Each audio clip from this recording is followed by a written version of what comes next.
Good, I've clearly still got the teacher hard stare. Class is ready. Let's begin. Oh, well, thank you so much. What a wonderful turnout. And I'm sure you all know that in these slightly different times in terms of conferences, seminars and so on, getting people all together in a big room like this is not straightforward. So big thank you to you all. Needless to say, public transport is causing a few problems, including for poor old Frank Cottrell Boyce, who's coming from Liverpool, but he promises he will be on time, even though they've cancelled his first train. Anyway, fabulous to welcome and introduce Li Wei, who I know well from his work over the years on language and bilingualism, but he's also the director of the Institute of Education, which is fantastic. So without further ado, Li Wei, do come and join us.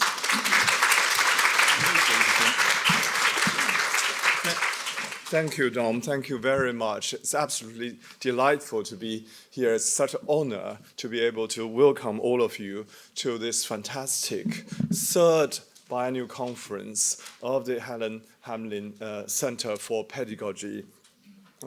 And really, there can't be a better, a more fitting place than the British Library to host a conference on children's language, literacy, and literature.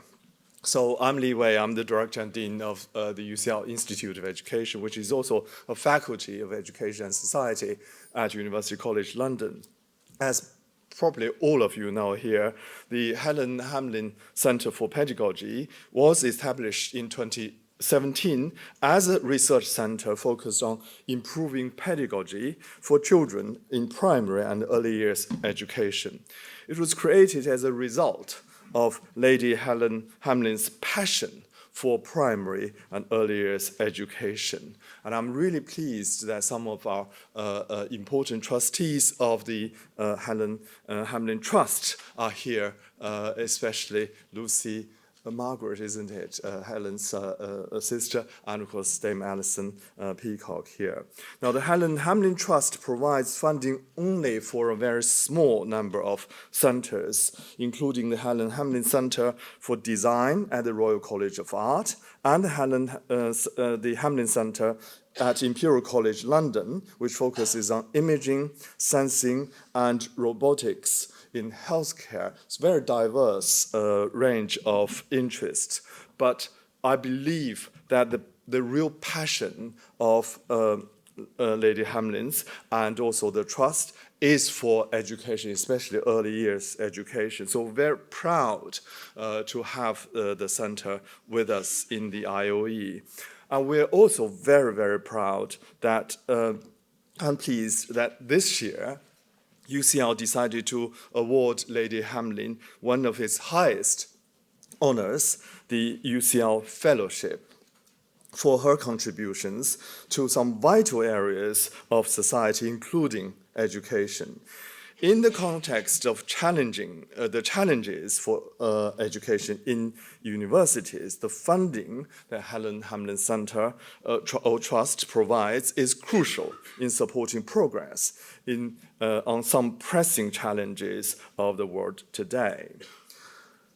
The center has been engaged with no fewer than 12 different projects this year in 2023 alone, supported by a range of funders, obviously enabled by the funding from the trust.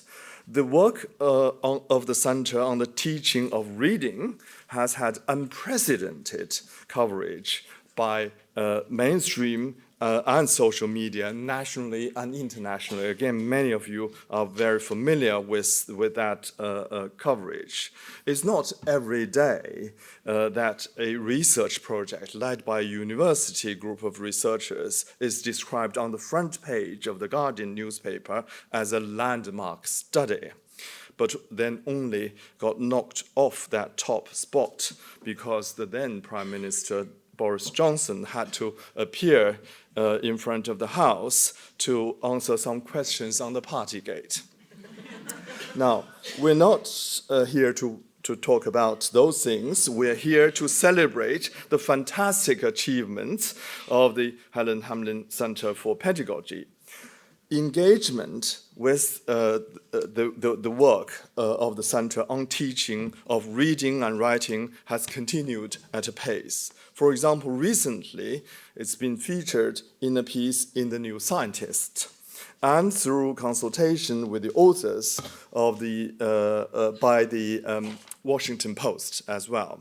So please do read some of the IOE blogs. There is a series of blogs to get a sense of the debate that is being stimulated by this research. I know that Professor Weiss is going to say something more about the next steps in the center in a moment. HSCP also led the Independent Commission on Assessment in Primary Education. The findings of the commission have featured strongly in a report published by the All-Party Parliamentary Group for Schools, Learning and Assessment in October 23 this year, called Towards a Fairer, More Useful and Fit for Purpose Way to Assess Children and Young People in the 21st Century. This and other work, such as the groundbreaking work on food banks, is part of HSCP's work on and for social justice. Another theme of the center's work is on children's agency and is receiving increasing interest, not least in the context of global challenges. Data analysis for the longitudinal study of children's agency in the national curriculum is underway with a book contracted with Routledge. The work on agency continues to inform developments in Ireland's new curriculum framework for primary education. So the international impact of this work is absolutely on the increase there. Now, I'm really happy and delighted to be here to celebrate the achievements for the center today with you, not just because of my office as director and dean, but also for a much more personal reason. I'm professor of applied linguistics, and as Dom mentioned, my academic specialism is on the language development of bilingual and multilingual children, including biliteracy and multiliteracy development. I got into this for a very personal reason. I did have some pictures to show you, and I'm going to explain why in a minute. So I was born into a Manchu family, and Manchu is an ethnic minority group in China. The language represented on the left, which is written vertically from right to left, should have been the language I knew. I should have acquired that. But instead, I acquired the language represented on the right, which is Mandarin Chinese, the dominant language of China. Now, I do remember my granddad scribbling the Manchu script when I was little, and I thought he was just drawing pictures. Despite the fact that the Manchu ruled China over 300 years, you can still see some of the signs in both Manchu and Mandarin Chinese in places like the Forbidden City. Of course, lots of you know about The Last Emperor, the film, Oscar-winning film. It was also all about the Manchu imperial family that was still ruling China about 100 years ago. And one of the most famous Manchus is the pianist Lang Lang, of course. Despite the fact that the Manchus ruled China over 300 years, over 2 dynasties, it lost its language. There is no monolingual Manchu in the world anymore, and most ethnic Manchus these days, like myself, do not speak the language or read the language. I'm not going to go into the details of that history here, but when I first arrived in England in the 1980s, I immediately noticed a parallel situation with the children of from ethnic minority background in this country, whose first language or home language is not English. The loss of the home language is fast, especially literacy. Now, in the field of sociolinguistics, the topic is known as language shift, which happens across generations. So I started studying that particular phenomenon. Of course, it happens to all ethnic minority families, the Italian communities, the Greek communities, Turkish communities, Gujarati communities. We see it all at different pace and different rate. Now, there are complementary schools or community language schools to support language and literacy development of these children, British-born children of ethnic minority background. Now, in the meantime, we know from the scientific research, there are tremendous benefits, cognitive, cultural, and curriculum benefits of bilingualism, multilingualism, being bilingual, multilingual. Right now, my group is exploring the National School Database, which already shows that the children who have maintained a home language other than English and attend complementary schools, these are weekend schools, they do achieve much better results in English and maths compared to English monolingual peers at the age of 11. And we also have our own laboratory evidence to show literacy in orthographically different languages, such as Chinese, brings special and very specific cognitive benefits in domains such as spatial visual processing. I could have, if I had time, talk more about my ESRC project on family literacy in bilingual, multilingual families.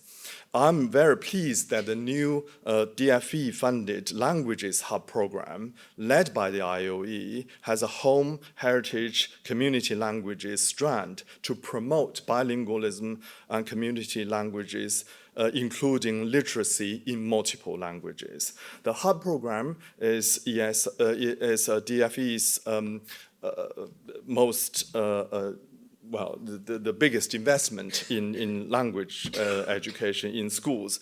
It's focused on secondary schools, but I'm very much hoping that the team can collaborate with colleagues of this center to work on reading and writing in multiple languages in early years and primary level. So I'm absolutely delighted to be here with you today, and I welcome you to this exciting conference. It really is exciting. You have such an amazing lineup of speakers and a fantastic program. You really will hear cutting-edge research and exemplary practice, which is the theme of the conference. Thank you, Team HHCP, for organizing the event, and thank you, Lady Hamlin and the Trust, for your support. I wish I could stay at this conference. I do have to attend Languages Hub Board at 11 at DFE in a minute. But have a great day and enjoy the conference, and thank you for being here. So, Lucy O'Rourke, can I welcome you? We're going to hear some words from Lady Helen Hamlin, who I believe is in India at the moment, is that right? Looking after a project, no doubt. And then, Lucy, you're going to say a few words. Welcome to today's biannual conference. May I start with a quotation? Education is the most powerful weapon which you can use to change the world. And you're all here today to share ideas and to help these words of Nelson Mandela to become more meaningful in our own educational methods. I'm very sad not to be with you, but I will be in India promoting these ideas through a new educational project there that we are developing and which will use social media to reach young people right across India. India has the largest number of young people in the world today. I very much hope your day is inspiring and will provide you with some exciting ideas and approaches to add to the discussions and to take away with you. There we go. So Helen's very sad not to be here, but as you can hear, we are really thrilled to have a centre at the IOE with a fantastic and energetic team, and I've had a missed opportunity on the bilingualism with my children, so never mind, you can't win them all. So a very, very warm welcome to all of you, and it really is great that this year we can actually be together in person. So there will be no "you're on mute" today. As a little bit of background, which Lee Ray has already covered some of it, the Helen Hamlin Trust initiated the Centre for Pedagogy 0 to 11 years to build on and extend what we'd learned from working with 180 primary schools in England through our Open Futures programme. Now, in a nutshell, Open Futures brought together inquiry and skills-based learning and put them at the heart of the curriculum. And we had a real privilege of collaborating with these schools to transform their curriculums and their teaching. And we had teachers saying, I can't go back to the way I was because the way I teach has changed. And that's what we're all about. We had children really wanting to learn, wanting to take part because they understood why what they were learning was important to them. And these are values which the Centre continues through its work and also how it works. So since this is a conference on children's language, literacy and literature, I'm going to use a literary quote from D.H. Lawrence, which I feel touches somewhat on the time that we're in and on some of the themes that are being addressed today. Vitally, the human race is dying. It's like a great uprooted tree with its roots in the air. We must plant ourselves again in the universe. And I chose it because for me, it's about a need for reconnection, agency, identity, and belonging. And I think these are themes which are reflected in the programme for today's conference. I think it also acknowledges what a challenging time we're all living through. As education professionals, you are so important. It's really wonderful to have you all here. I hope you're here to nourish yourselves as much as for the benefit of the children in your classrooms, and that by the end of the day, you will have experienced connection, a surge of professional agency and identity, as well as a sense of belonging and being seen, heard, and valued. The purpose of the conference is to support you, to provide you with some tools which you can use and approaches and hopefully some new relationships to nourish you. The Centre started its journey by asking teachers and school leaders what they needed, and 5 themes came through strongly: enabling practitioners to engage with research, here we are, building networks of knowledge and support, shaping pre-primary and primary education settings democratically with educational professionals, parents, and importantly, children. Acting on children's views. They have a lot to teach us. Overcoming barriers to change. So in the words of an 8-year-old from Wakefield, who I totally support what he said to me, the thing I like best about philosophy is building on other people's ideas. So with that in mind, I'll let Dom get on with proceedings, and I really hope you have a truly great day.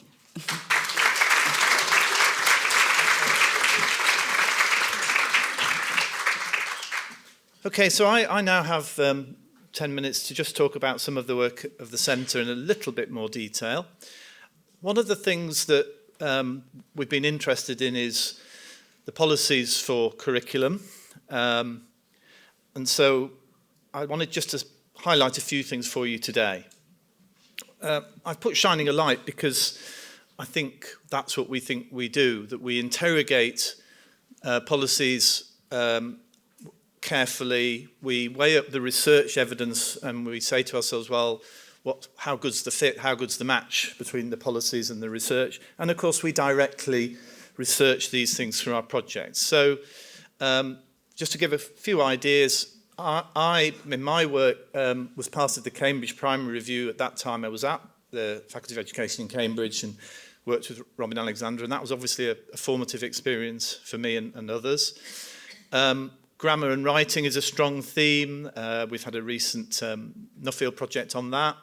We're in the middle of our Leverhulme project, and my colleague Jana is sitting here. Jana and I particularly working together. We've got mountains of data to analyse at the moment, 2 years of data, in fact. So we're enjoying that, and there is a book that has to be written, so we're slightly nervous.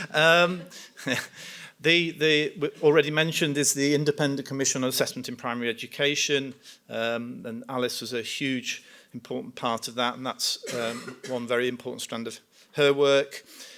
We have the wonderful Rethinking Curriculum project that we've only just started. It's fantastic to be working with the Chartered College.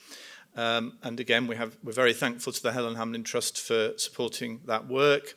And finally, from these quick examples, Teaching English Language and Literacy has just been published in its 5th edition. And 5th edition, multiple editions can be a bit boring, perhaps. But then I started to think, well, that's been going since 2001. That's more than 20 years of kind of trying to wrestle with the dilemmas, for example, between policy, practice, research, but also trying to provide something that's useful for trainee teachers and their tutors and so on. And I know there are other people in the room, not least Teresa, who's also produced fantastic, similar kinds of publications and so on.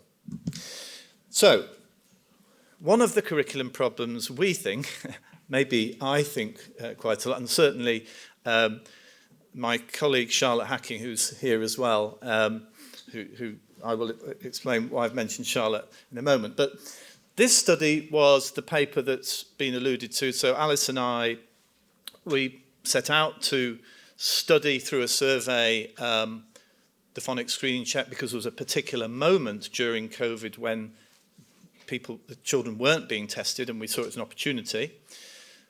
We also thought, well, hang on, there's a story to tell here about what does the research say about how children best learn to read. Some would say crucial topic. Perhaps most people in primary education would say crucial topic. We were quite shocked by the media attention. It's not always that, research papers, of course, can be very quiet and have a long, slow burn and influence that way. And just occasionally, things sort of enter the public space. I've shown you there the piece in the New Scientist that Colin Barras did a brilliant job at talking to various researchers around the world, about some of the issues, and has done a very responsible piece of journalism. Not all the journalism is like that, as we know in other areas. Anyway, the paper was part critique, and it did offer some recommendations for the way forward, but a paper is not the place to go into the real details of practice. And so, with Charlotte Hacking from the Centre for Literacy in Primary Education, we proposed to Routledge a book, and we've actually finished it. It's not published yet. It's due to go into production at the end of the month. But I just wanted to share one thing from it that we've created completely new. And so this is our theory and model of teaching. And in the chapter that this is in, we deconstruct several very influential theories and visual models, but none of those are really about teaching. This one is about teaching. We're calling it the double helix of reading and writing.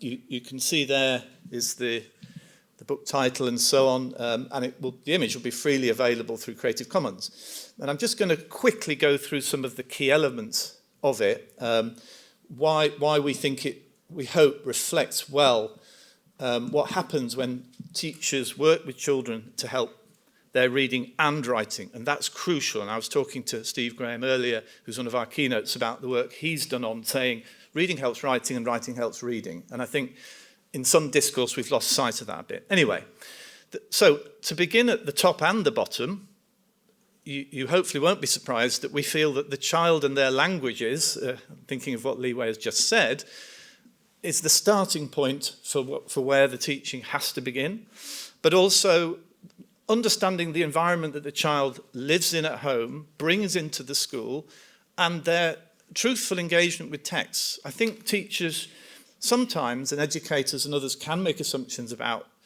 children's environments and the texts they encounter, but we need to know as best we can about what that's like for the children. And so you'll notice on these strands, oh, the green blobs have gone mad. Okay, you'll notice you'll notice on these strands that if you start with reading and go up the strand, you end up with writing and vice versa. And that, of course, is a heuristic to say that we think teaching needs to connect these pretty much, frankly, in every lesson. If you're trying to deliver, say, good phonics teaching, then these need to be connected, and they need to be connected with the other elements of the model. So, right at the heart for us is the motivation of the child and their search for meaning. And those are reflected in both the composition of writing and obviously the comprehension of language and in reading comprehension terms. Moving to the other spaces in the model, the very young child, the baby, for example, encounters sound in their environment through the auditory system, and in time, phonological awareness develops. At the same time, they encounter objects. Very young children will encounter objects, and obviously they play with them and they manipulate them and they're curious. And in time, they will be actually able to make marks that are the fledgling aspects of writing. Moving forward, and of course all of these things are not simple linear lines. That again depends on the child, the teacher, and so on. But the bigger structures of text become important. Words clearly are very important, getting a concept of word and so on. But also the fact that words are contextualized in sentences. And if you decontextualize a phoneme, a letter, from words, sentences, and even arguably whole texts, then we don't think the teaching will be as effective. And obviously we present evidence based on randomized controlled trials and systematic reviews and meta-analyses that show that these aspects need to be taught like this. And yes, of course, there are people who try and say that I'm a sort of phonics denier. I am not. To be clear, yet again, I think phonics is really important, but it has to be absolutely put in its place. So you'll see there that, of course, we want children. Actually, an interesting statistic from a neuroscientist in the States reckons that that 60% of children need systematic phonics teaching, and that therefore 40% don't. I'll leave that one for you. And this is my little bit of fun, but it's also one of the many things that Charlotte has brought to this project is real books by real authors that are incredible. I cannot believe Charlotte's knowledge of children's literature, her relationships with authors, astonishing. And you can see that I think using Stanley stick is better than the DFE's big synthetic phonics stick. So that's enough from me. We're all very excited to hear our first keynote speaker, Teresa Kremen, who's an absolute authority and has extraordinary networks and knowledge, which I can't wait to hear about.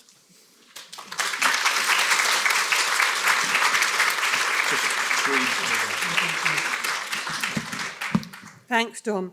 Good to be here. I hope it can be useful to you. I'm talking about motivating reading for pleasure through informally blethering about books. I'm drawing on a range of evidence across many years. All of these studies did not focus on talk alone. They focused on other aspects of language, literacy, and reading for pleasure. But in many ways, they all had talk and the spoken word woven within them. And the last one, informal book talk, that I'm engaged in with Lucy Rodriguez-Leon, Helen Hendry, and Sam Holston, is focused entirely on young children from R up to Year 2, blethering about books in classrooms where teachers created communities of readers and book talks normalised every day, before school, during school, not in a particular time, but woven through the day as part of the discourse in those contexts. So my plan for this keynote is to quickly run through some benefits of reading for pleasure, just in case there's anybody in the room who is only thinking that perhaps it's an add-on or an extra and doesn't have weight and power.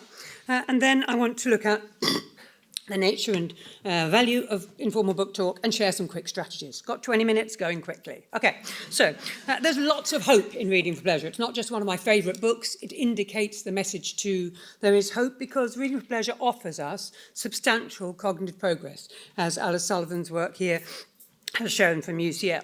It also offers the young people, as Kate Nation's more recent study shows, through experiencing words and sentences that are rarely encountered in our conversation, in our everyday quick fragmentary elements, as it were, of conversation, we begin to understand, to make meaning, to grow. And it's also associated, and I could give you another 20 references for each of those particular points, with enhanced comprehension. It feeds the will, feeds that skilled understanding of the layers of meaning that are evident there.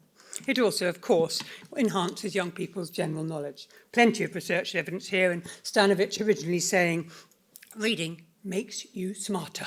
And it does, because you read what we read in text, fiction, non-fiction and poetry, widens our understanding of the world. It also will offer us wider vocabulary. As Steve Graham's work has also shown, we know as teachers too that the more experienced readers also tend to be the more able writers. It's not a motorway, but it is a strong connection. And I'm glad to see that new book coming out to help us revisit that with more detail.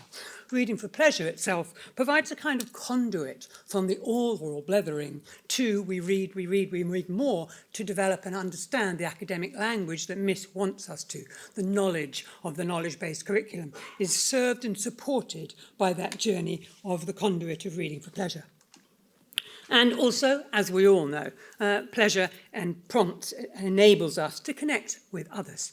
If we experience read aloud, for example, and shared reading, and we are a reader, then we can experience those more intimate, possibly more intense moments, and that offers us a way of being with others.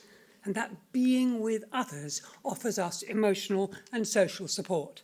The affect drives reading for pleasure and it underpins that sense of imagination, as Frank, I know, will highlight later.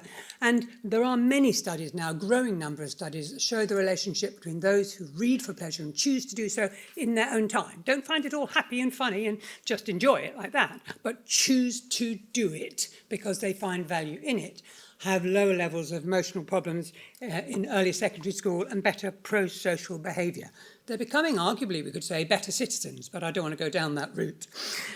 So we need to think carefully about those and also the relational benefits. In our Teachers as Readers study, we found that the teacher-child reader relationships began to develop so that these were human-to-human relationships, not teacher-pupil, but reader-reader. Less hierarchical, more value-laden and more open. As one teacher said, we know them now as people, not as readers, not as average point scores. What a wonderful step forward to know them as people. So conversations about text can focus on characters, themes, plots, my life, your life, rather than proficiency and your capacity.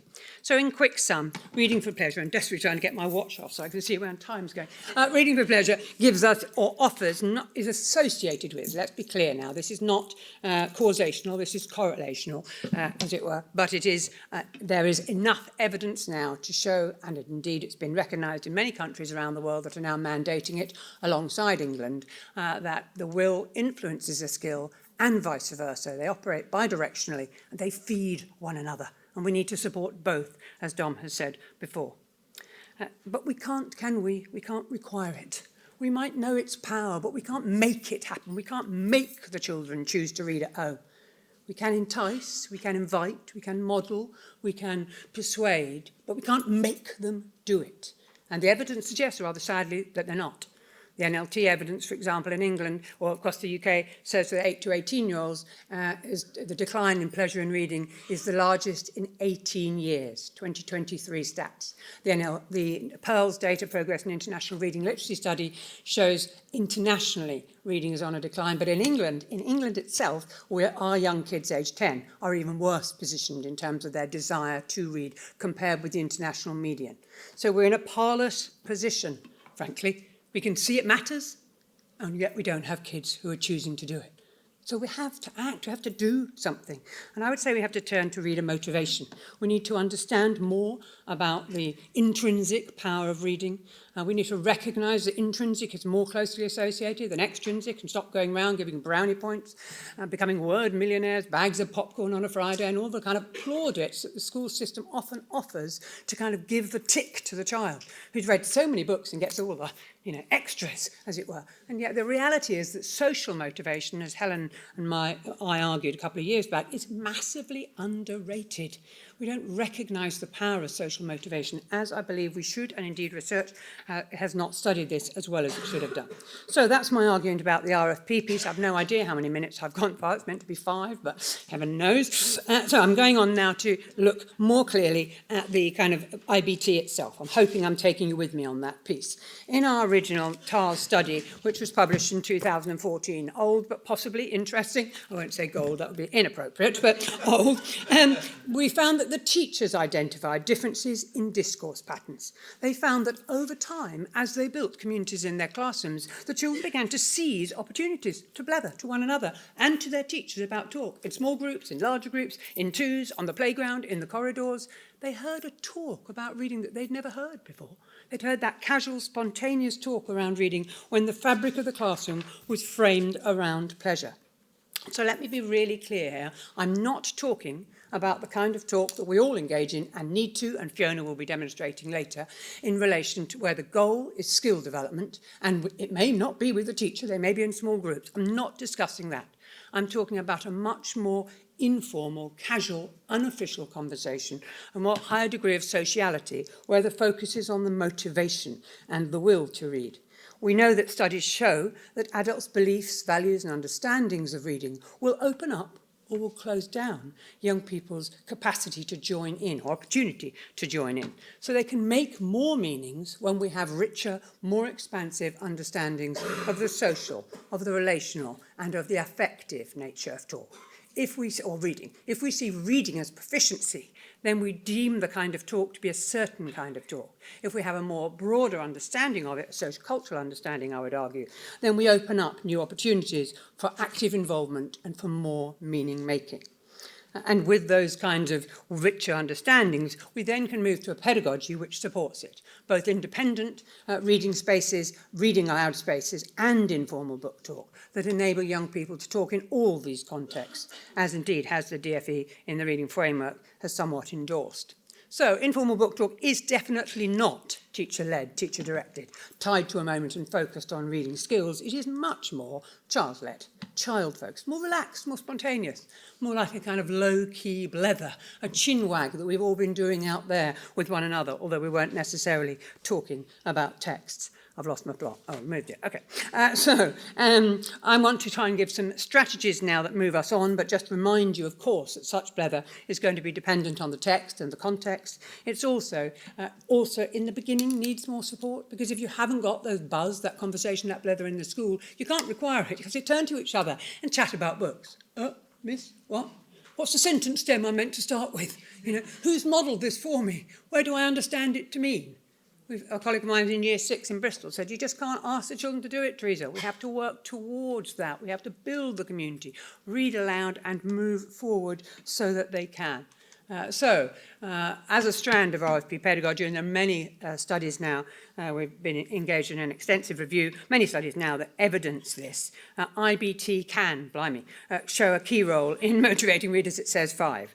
So I'm moving on to show you some strategies. I did this last night and it was 21 minutes, but there we are. Let's keep going. I'll be much more focused. So reading aloud offers us that chance, doesn't it? Read Aloud offers us a chance to create a book in common, a book we can share with others. And when we do, there may be repetition involved, opportunities for young people to borrow that book again and read it again and look at it again and discuss it again with their friends, on their own, maybe. Certainly reading aloud can trigger that kind of informal social interaction. In the studies of Read Aloud, there's a lot of focus on the extra-textual talk which happens when children are really engaged in the Read Aloud. I was going to give you a chance to wonder, but I'm just going to give you a chance to wonder. If you could only wonder if, wonder whether, wonder why, what would you be wondering and which book would you be wondering about? And then I might ask for hands up and then I could choose which book I'm going to read after break. So I've seeded the wondering, the blethering and hopefully some play during break on that journey.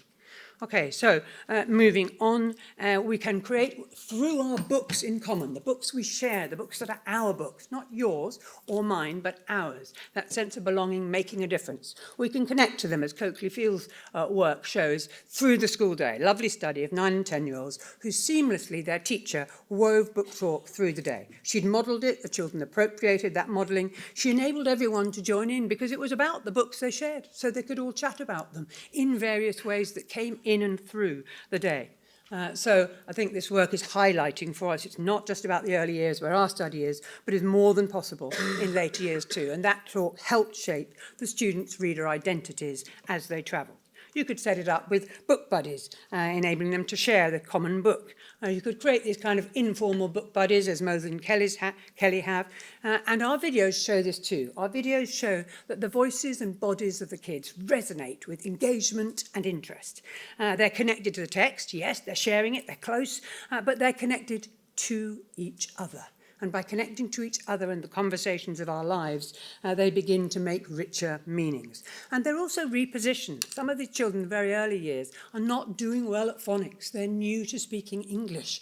And yet they're repositioned in this pair reading context with a book that Miss has read to us, like We're Going to Catch the Monster by Mallory Blackman. They're repositioned as competent communicators, as able readers, as meaning makers who can. And in that repositioning, they're developing a disposition towards reading for pleasure that is different from the disposition they receive when they're not achieving in the phonics agenda. And that's not anti-phonics, that's just saying identity position matters. And if you're not doing well, then you've got less self-efficacy, which is not going to drive your motivation and not going to drive your achievement overall. You can see where I'm coming from. So book promotion could lead to a book buzz, a blethering. Casey Lynch's class here, Holcombe Brook, where she started by promoting books to the kids, and then the kids said, can't we promote to one another, and enhance the book blether right around the room, developing that legacy of past satisfactions, because I've read the same book that Fiona's read, so we can chat about it, and I know she's read it because she lent it to me afterwards, because my name's next on the list. And so we kind of swap, and then I go back and give it to somebody else, and we chat. Those conversations will probably be invisible to me as a teacher, but they matter, and supporting them is significant in that regard. So developing time to chat as part of that browsing and choosing is an important element of our piece. And you might want to do something like book tasting. Maybe you've done it already, but revisit it if you have, where you're inviting the children to focus on a genre, to focus on a wide range of text, and to give a chance to very informally chat about books with one another. You might even big up a book. Oh, sorry, I've got to, not there. You might even recommend books as a teacher. Now, it could be difficult, this, because you're kind of pinning the child to Ashley. You might like it. You've got to know the kids really well in order for Ashley to come back and say, nah, you're wrong. I mean, it was kind of interesting, but it wasn't me, miss. You got anything else? So that trust and relationship is there, and the reciprocity is, miss, why don't you try this? You might like that. And I need to be able to say to him back. So we get those opportunities for blether. We'd be wanting children to recommend to one another too, wouldn't we?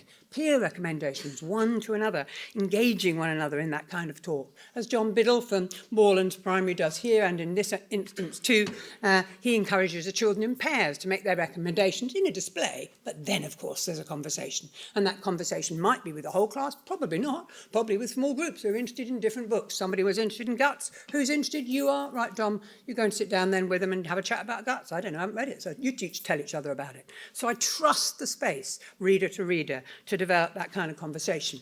You could big up a book. I have got it here, but not in front of me, so I'm going to big up the final year and just say to you, if you haven't read it, well, do.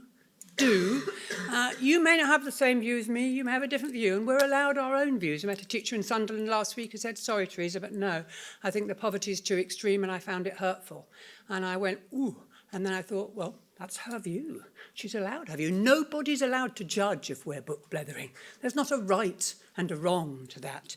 There's a respect for others. As Keith Oatley brilliantly says, to talk about fiction is almost important as to read it in the first place. So where's the space for that informal chat then in your classrooms? So I'm moving on to make an argument that sharing those reading choices of views requires belief and a confidence that all our views matter. And that's a creation of kind of values and democracy and inclusivity in the classroom, which isn't a given when in my teaching of comprehension I may be Okay, she's given me 1 minute. I may be doing up and down. Yep, that's right. I was waiting for it to come. I was thinking the last 4 went very slowly. But perhaps it was me. And this was from Janet Mabin's work, actually, which I don't find really interesting because she was on the playground and she documented reading book blether on the playground when children were talking informally to one another, and said it was hugely competent, but it was off-task talk. It's allowed on the playground, but would have been off-task in the classroom because it wasn't deemed to be part of the value set. And of course, we'd want to invite the children's views, wouldn't we? I'm just going to ignore the top one and say to you, listen to Rafi. He says to us in a project on reading and well-being, you find your people, your kind of people, through reading, out of the mouths of intelligent young people. How lovely. So I would finish by closing to say to you, what are the spaces around your school for that kind of book blether? Are you modelling it? Are you giving permission to children to chat? Might there be spaces like this where they could, fleeting and fragmentary perhaps, or involve themselves in book play, or have opportunities during break to share their books in common, where books in common are deliberately placed so we can connect to them, where talk is enabled, where authors in common are shared, so that their voices too can resonate. But this talk is not required, it is enabled. And we have to monitor it, because it could only be that our keen readers go in that space, and not everybody. And therefore we need to say, well, if everybody isn't, how do I provide opportunities in the classroom to make that fairer? So there's lovely photos here from Snenton Primary, brilliant primary in Nottingham. We have, on them passing by, on that we'll have to go. But the other thing we might want to do is, and I do think we should, we pay more attention to professional noticing. We need to shift the focus, I think, from individuals and groups and their practices to the relationships between those individuals and groups. We want to understand more, I do at least, about relational pedagogy. It represents another way of seeing education, one that recognises us as humans, as social and collective beings. And I think we need to recognise that and move on from it. So if you're interested in this, there is a resource on our Open University Reading for Pleasure website that would help you. Lots of super ideas by teachers who've shared them, podcasts, posters, and other materials that will help you, like Book Chat, which are some videos we made in lockdown for parents that highlight that. I'm going to get to this last slide because I want to summarise, and I promise you this is it, which is to say that I believe informal book talk as part of an interrelated, rich pedagogy which encompasses time to read and reading aloud, and in context of social reading environments, offers our young people opportunities to be socially motivated and encourage them to want to read for pleasure, to develop that positive disposition towards text that will actually encourage them to be writers too in time. It also encourages our young people to think together, to co-construct meaning. We listen to the snippets, very short, and then making sense of what's on the page. The monster, no, he didn't, yes, he did, my mum says, and these little conversations that are shaping their understandings of the text without the teacher present in choice-led pairs. Will enable young people to nurture relationships and new affinity groups. We've had a pandemic that has positioned us in lots of ways, and we had a catch-up agenda, but we need to be caught up emotionally too. And this offers us that possible window to widen children's reading repertoires and to support the creation of communities of readers, relationally connected communities of readers. And those relationally connected communities of readers make more of a difference. I hope that seeded some ideas. Thank you for listening. Brilliant. Thank you so much for setting us off in a wonderful place, space, and a set of ideas. Steve, Graham, do come and join us on the stage here. Steve's come all the way from the United States, so it's such a privilege to have him with us today. His work on writing is incredible, and so Steve, over to you. Thank you very much. Let's make sure I know how to advance these slides before anything else happens. One of the things that I'd like to start with is saying I write virtually every day, and this is in response to the first presentation, but I love reading every day. There's not a day that goes by that I don't read. And I think that's an important thing that the first speaker talked about. We focus so much in terms of our evaluations on how well students read or write, but not enough on whether they want to read or write and whether that becomes part of their life. So thank you very much. I'd like to start by sharing, I love writing, so obviously I'm going to share something students wrote. And the first one, I wish this was the real world. I have a dog. I have a small dog that I truly love. And I ran across this. Pavlov studied the salvation of dogs. One letter, the world changes. It's a completely different universe.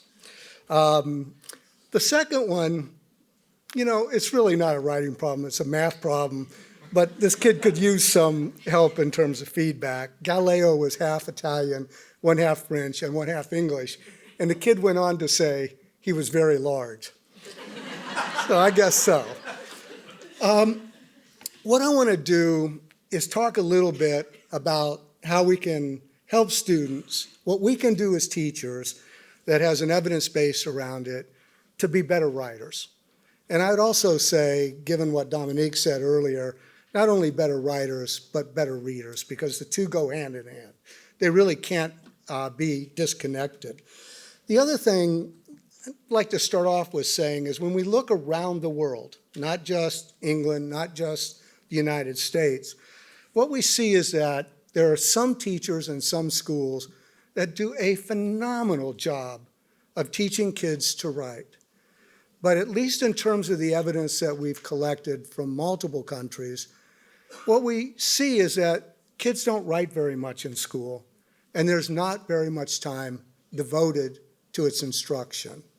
And that's unfortunate. So what I'd like to do is share with you, and I'm going to capsulize it in a minute in 5 words, and then talk a little bit about each of these evidence-based practices or recommendations for writing, and then they'll also include some evidence-based practices. So, you know, then the question is, what evidence? So what we tried to do is we tried to draw broadly in terms of making these recommendations. We looked at meta-analysis, and we've conducted quite a few of these, taking a look at kind of randomized control trials and quasi-experiments to figure out what we could say. We also took a look at single case design studies, which you may or may not be familiar with, and I really don't have the time to go into, but they're another quantitative method for taking a look at change, but they often don't involve statistics. And then we also looked at or conducted a meta-synthesis of instructional procedures that exceptional literacy teachers use. Now, I present all 3 of these. One, I'm an academic, so of course I like to talk about my evidence and where it came from.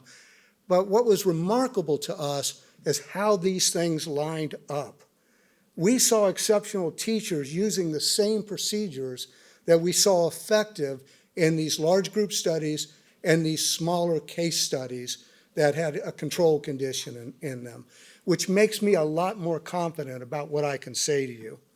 So in terms of thinking about evidence-based practices, the 5 takeaways from this are write, teach, support, connect, and create. And of course, a couple of these are a little bit easier to understand without other things like write, but we'll take a look at each of these in turn.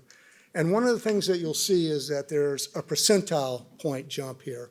So when you engage students in more writing, this is about 45 minutes a week, not a lot. You have a 12 percentile point jump in the quality of their writing. And the things I'm going to be talking about are improvements in quality of writing. If I'm not talking about that, I'll say so. What's not on here is there's also a jump in their reading comprehension. So you engage students in more writing, they become better writers, and they become better readers. Okay? That's an important thing, and we're not seeing a lot of that going on. Now, what are some of the things that we might be talking about in terms of this? We're talking about extended opportunities for writing. So when we interview and we've surveyed teachers nationally and internationally, what we find is that mostly what they're doing are small writing activities. There's nothing wrong with that, and they often serve a very real purpose for teachers. But what we're not seeing is kids having the opportunity to write on a piece over an extended period of time. Writing for real audiences. You know who the audience is as far as most kids are concerned. It's the teacher. I was a former teacher, so I know this, firsthand. So we want to make sure kids are writing for real purposes and for real reasons. And this is something we saw exceptional teachers doing quite frequently. We want to engage kids in cycles of planning, translating, and reviewing or revising. Now, that doesn't mean every piece needs to be planned, drafted, revised, and edited, but we want to make sure that students become familiar with these processes and they're part of the way that in which they engage composing. And we want to encourage personal responsibility and student ownership for what they write. Now, when we do those things, there's about a 16 percentile point jump in terms of writing quality for kids. A second thing, and this one sometimes a little bit more controversial because there's two kind of basic approaches to writing. And the first one was kind of illustrated with Wright, which is writing as caught. That the best way for students to learn to write is to have them engage in writing for real purposes, for real audiences, and do it frequently. And the assumption is they'll learn all that they need. Okay? The other way is that we should teach writing, that we need to explicitly do so, and that will make sure that students learn all they need. I would argue that it takes both of these approaches if we want most students or all of our students to become good writers. So in terms of teaching, I'm going to share a couple of things that have been particularly effective. I'm not suggesting that these are all the things that we need to teach, but one of the things that's been really powerful is not just enough to help make sure that students plan, they engage in those cycles of processes, production processes, plan, draft, revise, and edit. They need strategies that are effective. And at least in the US, what we find is those strategies are most effective when they center around genre. So for example, one of the strategies that we've used with kids is we'll ask them if they're taking a position on a controversial topic to think about that controversial topic from each direction or every direction they can. Sometimes that's done individually, in pairs, small groups, or whole classrooms. Once they've done that talking and generating of ideas around that, then we ask them to take a position. And then they go back through the information that they've generated. They decide which ideas they're going to use to support their premise and which ideas they think are most important to refute. This will be around kids around 10 years of age. And then we encourage them to plan, to use their plan as they write and keep planning as they go. Now that's a pretty straightforward and simple heuristic, ones in which we, when we think about planning something for persuasive writing, often engage in as well. And take a look at the percentile jump, 35 percentile jump in terms of writing quality for kids who learn how to be more planful, more evaluative, and more critical in terms of these processes. We also want to be sure that we teach sentence construction. Now, if I was to watch you write, I would say about 80 to 90% of your cognitive effort is actually at the sentence level. You have an idea that you're hanging around up here in your head. And what you have to do is you have to translate that into the right words, the right vessel to convey your intended meaning that is clear to the audience and hopefully will keep them engaged with your writing. So you might see why that's a bit of a challenging thing. And what we don't do is very much with this. We tend to focus in on grammar. Nothing wrong with that, okay? I'm not going to talk about grammar. I'm going to talk about sentence construction. But we need to help kids become more facile in this. So here's the thing. It's a double whammy on this. We do this with kids. 19 percentile point jump in writing quality. Reading fluency gets better as well. And the reason for that is because they learn the basic structures involved in syntax or sentence structure, and that provides them with more fluency as they read. Teaching vocabulary for writing. Look at that percentile jump. Now, we don't have as much research on this, but this can involve multiple ways of approaching this. One is we can teach what we call tier 2 words. These are words that are not so common and ones that are likely to be used in students' writing. And if we do that on a systematic basis like we do in reading, then there's usually a jump in terms of writing. It can involve teaching genre words. We had a study where we taught kids in 4th grade mystery writing. And the way we approached it was by teaching things like, what's a red herring? various aspects that you see in a mystery. And what we found was that when we taught those words, it dragged in information that's important to writing a mystery. And so not only did they learn that vocabulary, but their writing improved as well. It can also involve teaching words around content. So something like outer space. I might be doing a vocabulary unit on outer space, and then students are writing a story about outer space for me, an informational text, and also a persuasive text about why maybe we should go to the moon or Mars or wherever we may be headed next. So those would be some examples. We want to teach transcription skills, handwriting and spelling. I know that these are not always the most fun things to teach, but they interfere with other writing processes until they become automatic. And so what we see is that when we teach these skills, not only do handwriting and spelling get better, but quality of writing gets better, particularly in grades 1 to 3. And there's a huge jump in spelling, and we've also seen a jump in terms of reading comprehension. So another one of those kind of things where we get a double whammy. We want to make sure that students learn more about writing. And so here what we're really talking about, what are the purposes of different genres, and what are the basic structural elements? Remember that strategy I mentioned a little bit ago about persuasive writing? Sorry. Basically, what we were doing there is we were using the basic elements of a persuasive text, reasons and counter reasons, two of the basic elements. We were using those as a way to generate information and being able to make sure that your composition included those. So when we use reading as our entry point into this, what we'll often do, for example, is we might read stories with kids. What we'll have them do is help us point out the basic elements in the type of story we're looking at, which often includes things like who the protagonist or main character is, where the story's set, when it takes place, what's a starting event that gets things rolling, what are the characters' intentions and goals, what happens, how does that particular episode end. But once you know that information, then that's information you use as you write. We also want to support students as they write. And I'm going to go a little faster here. We want to be clear about our writing goals for students. When we're clear about what we want students to do, guess what? We're much more likely to get it. If you want to have counter reasons in a persuasive text, you want kids to do that, tell them. They're much more likely to do it. A huge jump in writing quality.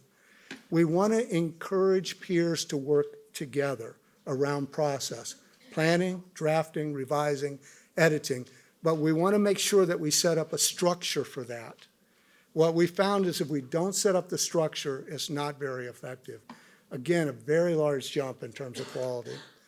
We want to support students before they actually put pen to paper through pre-writing activities, reading materials to gain information, using a graphic organizer to help you organize and generate ideas are two examples of this. We also want to support students through feedback.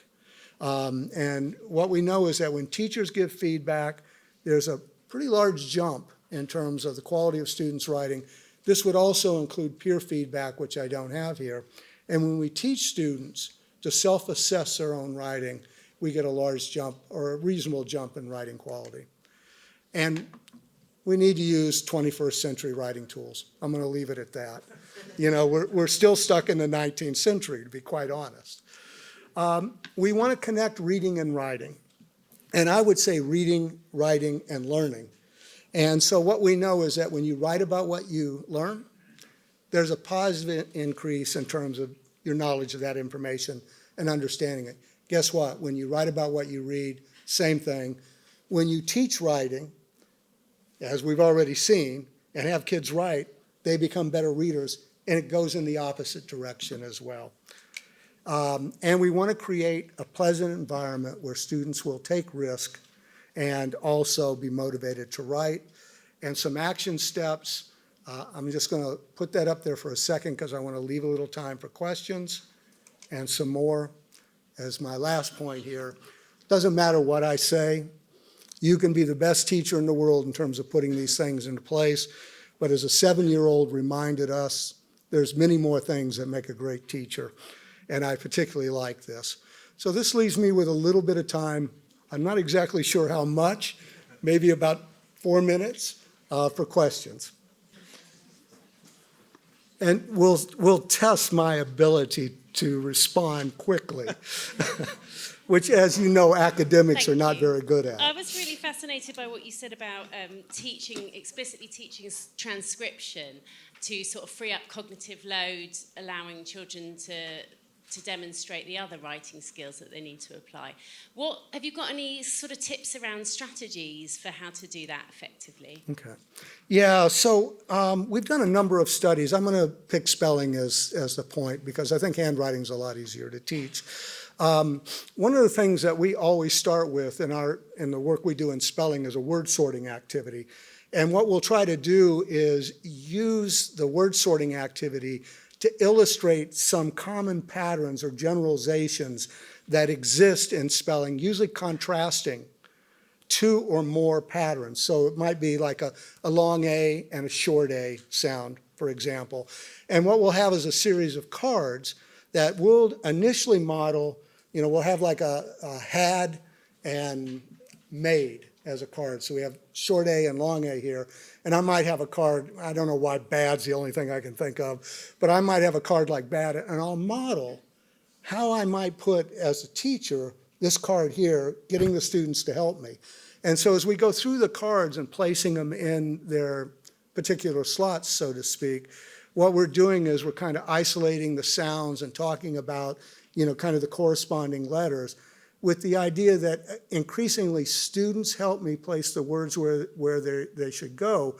And as we're doing this, they're forming hypotheses about what the rule is, and they help generate the rule. Now, quite honestly, if they can't generate the rule, we don't keep it hidden from them. We say it right away. And then their practice on words or word building activities with the same patterns, sometimes learning words that are very common, and also word hunting in their reading and other places, in life to find words like that. So that would be an example of something that my particular research team has done in terms of spelling. Good morning, and thank you very much. I was absolutely delighted to see your last couple of slides where assistive technology enables children. Greg and I have worked quite a lot with children with challenges in writing and reading because they can't hold a pen and they can't hold a book. And we've been looking at different ways that they can show their language and communications either on paper or oratory. There's a big thing about writing and the process of writing and the cognitive ability for that. With our children, that's our cognitive overload. What would your ideas be to encourage those children who find reading and have to use maybe a device to help them read? Your blind children are in this box as well as those that can't read for various reasons. How can we enable these children to be part of this conversation? So I really appreciate the question. There's no reason for you to know this. When I said I was a teacher before, I was a teacher with kids with special needs. And so my initial work is all centered around that, and I still do work with kids in the U.S. that would be identified as having learning disabilities, behavior disorders, and we have several projects with kids who would be classified as deaf or hard of hearing. And so one of the things that I think is really important to point out is that many of the procedures that I talked about, or many of the principles I talked about, apply pretty generally. Second thing I'd like to point out is that, basically what we see is every kid can move forward in their writing. Different kids will get in different places, just like some of you are better writers with poetry. Some of you are better writers in terms of expository text. But in terms of your question directly, I think one of the things that we don't take advantage of enough is the technology that's now available to us. And so, that would be the place that I'd focus my strongest attention with those who have the strongest challenges in terms of communication through writing. And there's been quite a bit of research that's looked at that, particularly in the special education literature, within the U.S. and outside. Thank you, Steve, very much. Thank you also for those questions. Yes, another clap is very, very, very welcome. Thank you very much.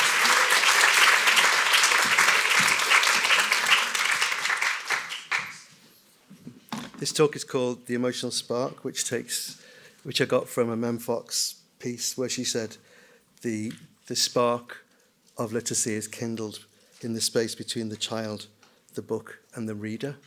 And as a children's author, I feel fantastically privileged that I provide the kindling sometimes in that little triangle. My name's Frank. As it says there, I wrote a book called Millions, and whenever that's announced, whenever a teacher tells that in a school visit, I always get this enormous cheer, and that's because when she says millions, the children think she said this.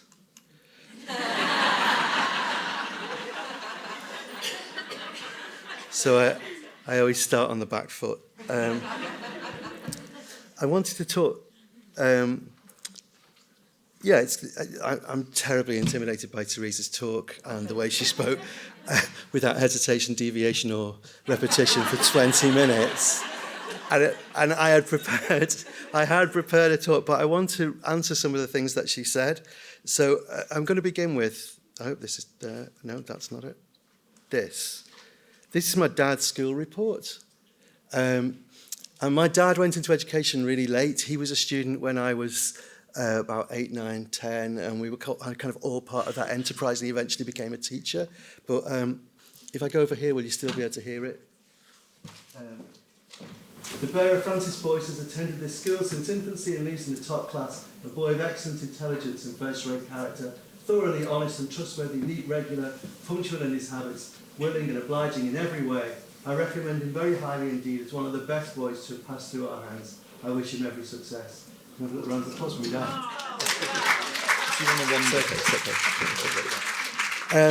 And it's a wonderful report, but it's also a job reference. You know, he left school at 14, and that says you can employ him. And, there was a sort of set path for him to go on, which he did go on, but he also went to night school, to the Open University, became a teacher. And he taught in a secondary modern school in Widnes. And like 10, 12 years ago, my dad got dementia, and he ended up stuck in bed. This is him with my granddaughter Annabelle, who's bringing him up to date on Peppa Pig. And all the time, he's dead now, but all the time that he was in that bed, people came to visit him from school, people that he taught. And a lot of them had become teachers. And they were at a secondary modern school in Widnes, and they were not supposed to become teachers. They all, that he busted them out of the set of expectations that was thrust upon them. And I imagine, because they came to see him and they kind of understood the gratitude of that and what was going on, that they were brilliant teachers too. So one of the first things I want to say to you is thank you. And to say that a lot of the talk today is about, you live in a world of inputs and outcomes and measurability. Your greatest achievements will happen long, long in the future. You won't really know what they are, and you may not be thanked for them, but they are amazing. And I think it's really important that you remember that you're teaching something for life and not for just when the kids leave school or when Ofsted comes around. And so I'm just going to very quickly, because I'm so terrified after Teresa's performance, but I am absolutely gibbering here. That I've called this wrong, but there are people that I really want to thank. So I'm going to thank Mr. Biggs, who was my teacher in secondary school. And Mr. Biggs, so one of the things Teresa talked about was the pleather and sharing of pleasure. And Mr. Biggs was a massive Raymond Chandler fan. And I have a very funny Raymond Chandler anecdote, which I'm now too anxious about the time to tell you, but if there's questions at the end, you can put your hand up and say, what's your most embarrassing moment reading hard-boiled American detective fiction? But he loved Chandler, and I've not read Chandler since I was in the sixth form, but lots of those amazing sort of Chandler sentences stay with me. Moose Malloy tried to be inconspicuous. He was as inconspicuous as a tarantula on a wedding cake. She was the kind of blonde that would make an archbishop kick in a stained glass window, which is a sentence that a sentence that Boris Johnson plagiarised in a WhatsApp to one of his mistresses. Yeah, I felt so angry about that. And he loved Chandler so much that I have this amazing memory, this one-to-one, you know, the sharing, the genuine sharing, that I remember my friend Dave coming out of our mock A-level and going, what happened to the big sleep question? And we going, we're not doing the big sleep, we're doing Hamlet. He went, you are joking. I figured out who did it. He also, Mr. Biggs gave me a copy of Tristram Shandy when I was in upper sixth. And I read it. I read Tristram Shandy because I wanted to be the boy that Mr. Biggs thought I was. He said, I think you'll love this. And I did not love this. But I headbutted my way through the first half. And it really stayed with me. Like, I never got it. I absolutely did not get it. But it sank deep into me. And it didn't come back to me when I was a student talking about 18th century fiction. It came back to me when we had our first child. Because Tristram Shandy is about a dad wanting the world to be a better place. And it exploded him. The ludicrousness of Tristram Shandy's dad trying to fix everything for his son became this amazing kind of comfort to me. And I've lived with Tristram Shandy ever since. And I made a film of Tristram Shandy, which became that TV series between Steve Coogan and Rob Brydon, The Trip. That sort of started, that grew out of that. It's a really trivial example of like some very unexpected consequences that came from him gifting me that. The really important one for me was being a good dad. Tristram Shandy. And it stays with me. Oh, Yeats, he was like, we did Yeats with him. And I didn't get it. And we were doing Sailing to Byzantium, and I said, you said it's important to create an environment where you can say what you want. I said, this is gibberish. Who would want to read this, and what's it for? And when I said that, the door banged open, and the window flew open, and this gust of air flew through the room. And Mr. Biggs, I can still hear his voice saying, Frankie B, W.B. Yeats is on to you. He'll never leave you now as long as you live. I married a girl from Sligo. Every bloody summer, we have a picnic on the Lake Isle of Ennisfree. We have to go for a walk around Dooney Rock. I live every summer inside Yeats's head. So he was right about that. But a kind of deeper debt is to my Year 6 teacher, Sister Paul, who, I was not great at school. I was not really good at school. I became the most school-shaped boy you've ever met. But in the first few years at primary school, I was not good. And I had a really good friend called Graham, and we used to just sit at the back of the class and chat to each other. And then in Year 6, people have started to be good at things. Do you know what I mean? There were people who are good at football. They're becoming people. They'll be good at football. They'll be good at drawing. They'll be good at maths, good at music. There was a kid in my class who was very, very good at beating up other children. Yeah, no, seriously, he grew up to make a very good living out of that. Probably, yeah. And I was not good at anything. And then Graham was off for a long time in Year 6. And for whatever reason, I don't really know what that reason was, I put the effort I used to put into chatting to him into a piece of work. And when I'd finished the work, Sister Paul collected it, and she looked at it, and then she looked at me, and she looked at it, and she looked at me, and she was like, what's going on? If I'd laid an egg, she wouldn't have been more surprised, you know. She read it out. She went to the front of the class and she read it out. And that was a life-changing moment for me, hearing a grown-up read my words out. And I became a screenwriter, so I've heard some of the most famous actors in the world reading my words out. I wrote the little encounter between Paddington and the Queen at the Platinum Jubilee, so I've heard the Queen reading my words out. Two things I want to say to you today. One, that first thing about you've no idea when your debt will pay, when these things you've done will pay off. You've no idea how they'll pay off, when they'll pay off, but they will pay off. And the second thing I want to say is your voice.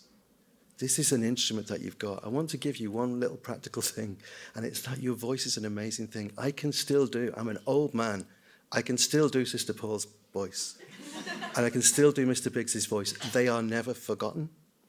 I've never forgotten them. And that key moment when she read my words out, that still comes back to me at big, big moments in my life, watching that Platinum and the Queen thing, standing at the back of the Grand Palais in Cannes, and back in that Year 6 thing, and it's the voice.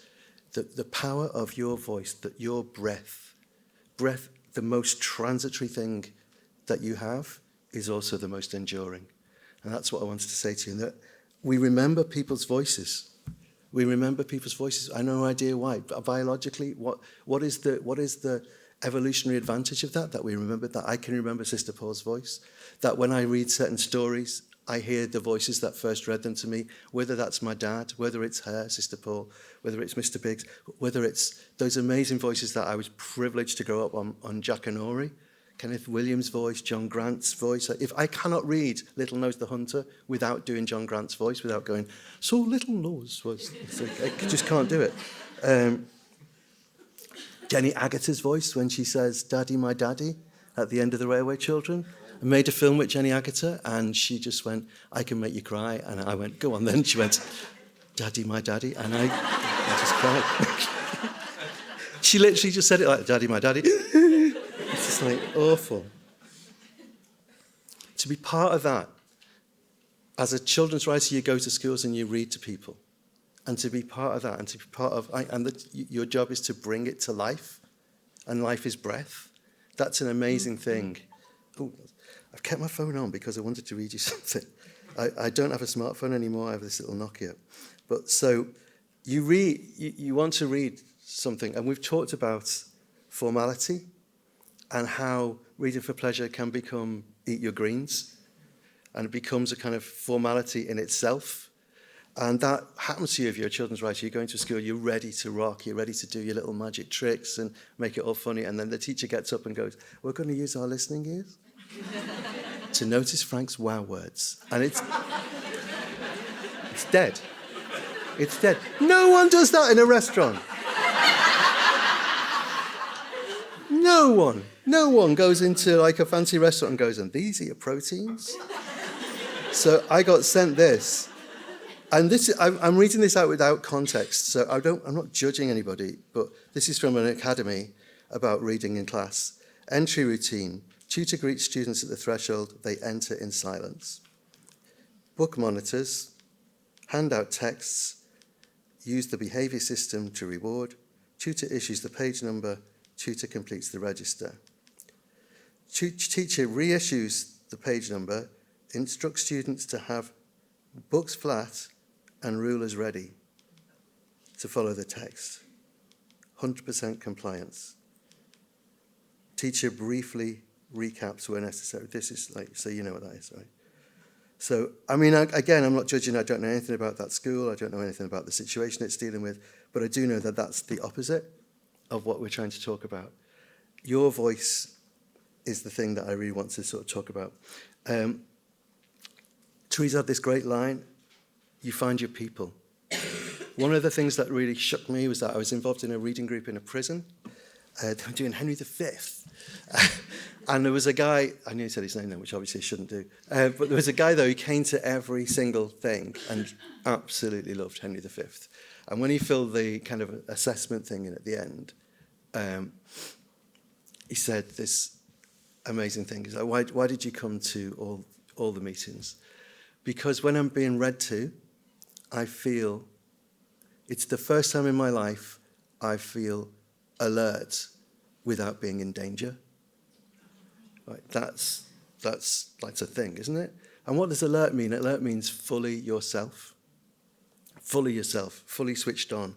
And to create those kind of moments, you have to get rid of all that formality, and you have to get rid of it. It has to be what you're saying when you say blether, what you're saying when you say it's informal, is Mr. Biggs. He brought himself to the classroom, all of himself. He was not afraid to say, "I think this is good, and you may not like it, but that's okay." And he created an environment with that happening. So your voice. I just want to keep. Anyway. And we forget. It's a weird thing for a writer to say, but I think we write too much in class. I think we don't use our voices enough. We forget that for centuries and centuries, great learning and great innovation was done without really people reading to themselves because books were so expensive. There's this amazing little passage in, which I love, I think it's in chapter 6 of St. Augustine's Confessions, where he talks about St. Ambrose reading, and he says, well, I wrote it down. Anyway, it's like he said, he scanned it with his eyes and fathomed it with his heart, and his lips never moved. And we saw him oftentimes read like this and never otherwise. And it's obvious when you read it that St. Augustine had never, ever in his life seen anyone read silently before. And that was a weird thing. And that's really sort of stayed with me. My tutor at university was a guy called Malcolm Parks, who wrote a book.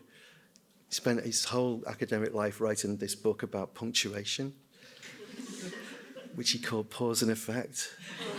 It's like, really?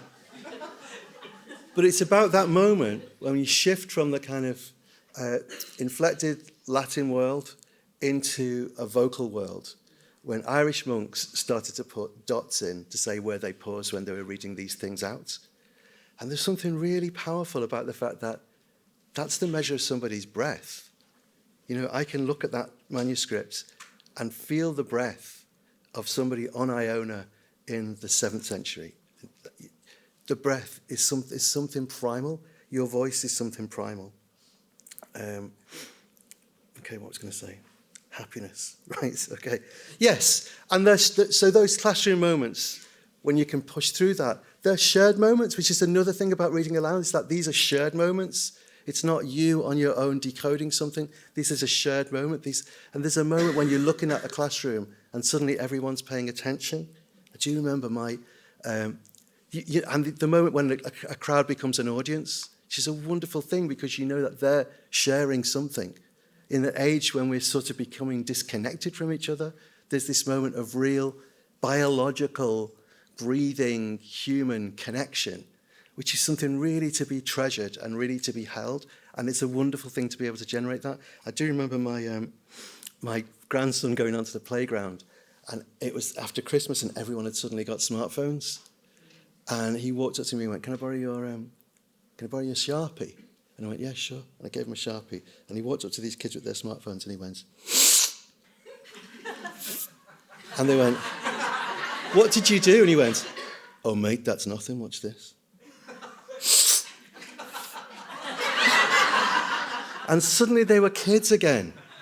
You know, suddenly they were kids again. It was a shared moment. And that's what the shared reading thing can do. I just remember that one of his mates said, I could do that, and stuffed a pen up his nose with blood everywhere. So that was kind of memorable. I'm looking at that clock. Okay, so we don't know why that. I just want to say your voice is a really powerful weapon. It's memorable. It feels like it's not memorable, but it will be remembered. And because it's remembered, it's sticky and it brings other memories with it. So I'm going to say, well, two things. One, I'll say this part. Okay, so my mum was evacuated in the Second World War. She was evacuated to North Wales. My mum was one of 12 girls, and their mother was a seamstress, so they looked aces when they were out. And so they arrived at this station in Penmaenmawr. Nobody wanted like this massive troop, but some nuns went, we'll take them. And they went and lived in this convent in Penmaenmawr, it had been donated to the nuns, and it was this beautiful kind of mercantile 19th century palace. It was just gorgeous. And then at the end of the war, she moves back to this 2 up and 2 down with 12 girls in. And she never really talked. I mean, what an extraordinary experience. And she never really talked about it. She used to tell us 2 or 3 anecdotes that when you thought about them, they're not your stories. They're your older sister's. She was the youngest. So they're your older sister's stories. And there was nothing really, you know, an anecdote is like a stuffed memory, you know. And it was sort of inactive. And I took her back, towards the end of her life, I took her back to visit the place.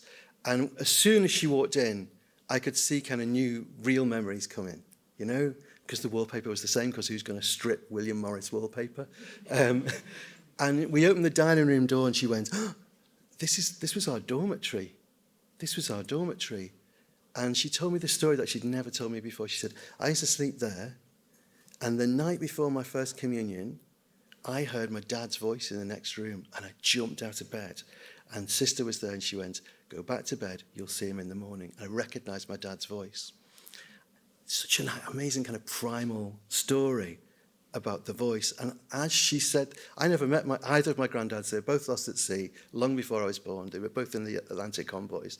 But when she was telling that story, I could see her hearing that voice, and that voice freighted with other memories that were kind of hard to describe, and I could see her become happy. And if we've learned anything the last 2 years, it's the power, the importance, the crucial centrality of happiness in our children's lives. Our children have just been through this extraordinary experience that nobody is talking about. Nobody is talking about what kids did during the pandemic. Nobody is talking about, for instance, how it completely accelerated their relationship with screens, which in lots of good ways, what would have been unbearable without, but a dependency there that was not there before, a blending of your personality with a screen.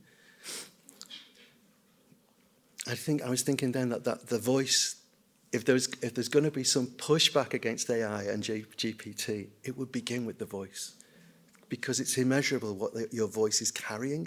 Your voices are carrying stuff, and we don't know why it does that, and we don't know quite what those things are. And my mum couldn't tell me what the memories were that were coming into her head when she heard that voice in her head.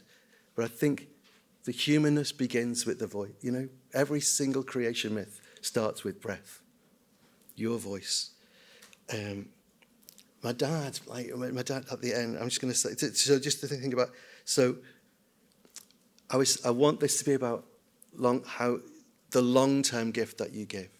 When my dad had dementia, he kind of lost the plot. I could be here all day. It's like, it's a comedy disease, but it's got its moments.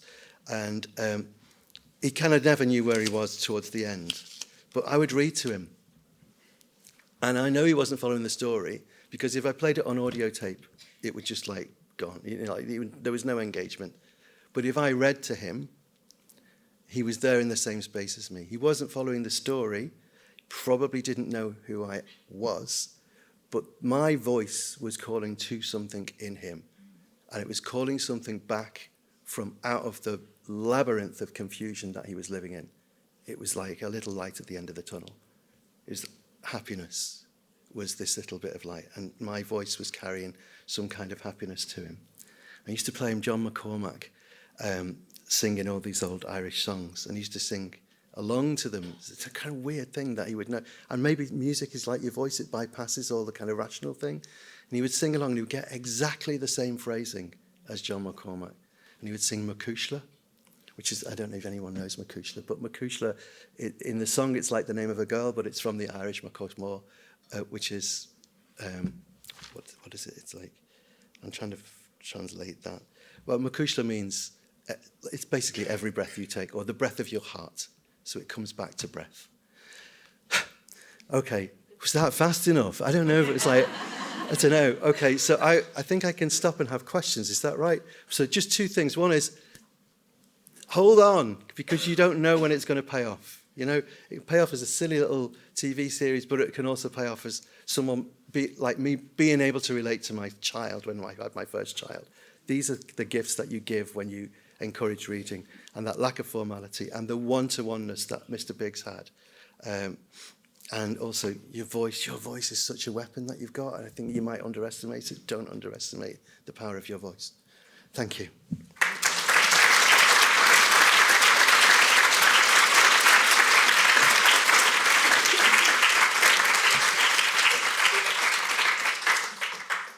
Right, do we have any questions?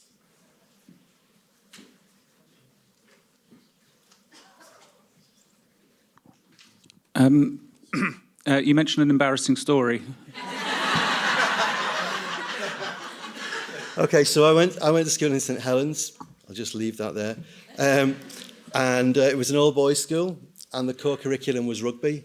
And it was a very very masculine environment, and I was more interested in women.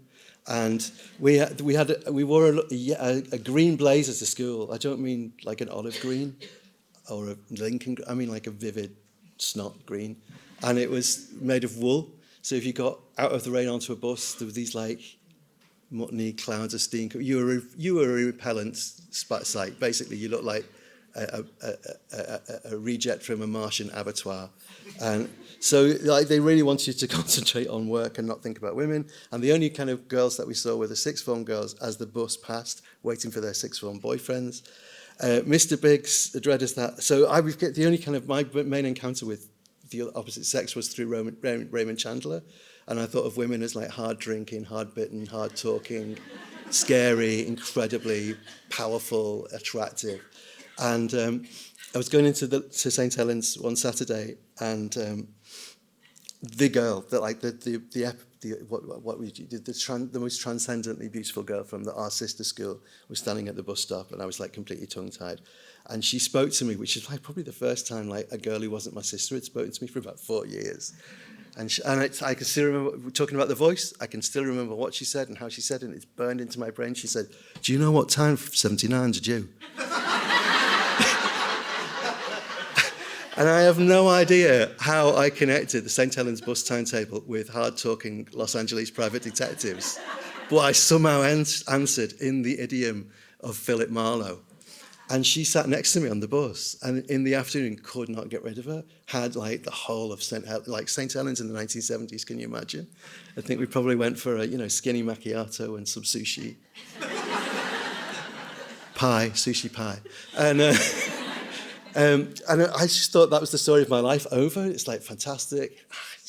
It's everything's great. This is the happy ending, and the rest of my life is I'm going to be living in happy ever after. And on the Monday, the bus went past, and I saw her detach herself from the convocation of sixth form girls and walk over to our bus stop. And she walked up to me, and she stood a little bit too close, and she went, "How old are you?" And I said, I'm nearly in year 4. You've taken me options. And she went, "You know I'm in sixth form." And I said, "Oh, don't be so conventional, darling," or something like that. And she said, "If anyone ever finds out what happened on Saturday, I will find you and I will rip your throat out." Which is an incredibly Chandler-esque thing to say. I was totally prepared for it. It's like, so another gift that Mr. Biggs gave me there, that, there's now... I can't contemplate if you mention the St. Helens bus timetable to me, it'd be so charged with kind of erotic memory that I will be your dog. On that note, should we have another question? Thank you so much. I was so moved by what you were saying. Sorry. I spend all my time trying to help teachers be the best they can be, and to be reminded about the influence they have, the impact they have on our children. And you've completely encapsulated that. And that quote that you gave from your little old-fashioned brick of a phone about the school that is like a machine, it breaks my heart. Yeah. I mean, I don't know that context, and I don't know that school. But we know what those practices are. That's extraordinary, but it's not. It is on a spectrum. I have encountered that kind of behaviour, and it isn't good. It doesn't work. Thank you. Right. For reasons of time, I think we're going to have to move on to our next speaker. Thank you so much. Like, again, to thank...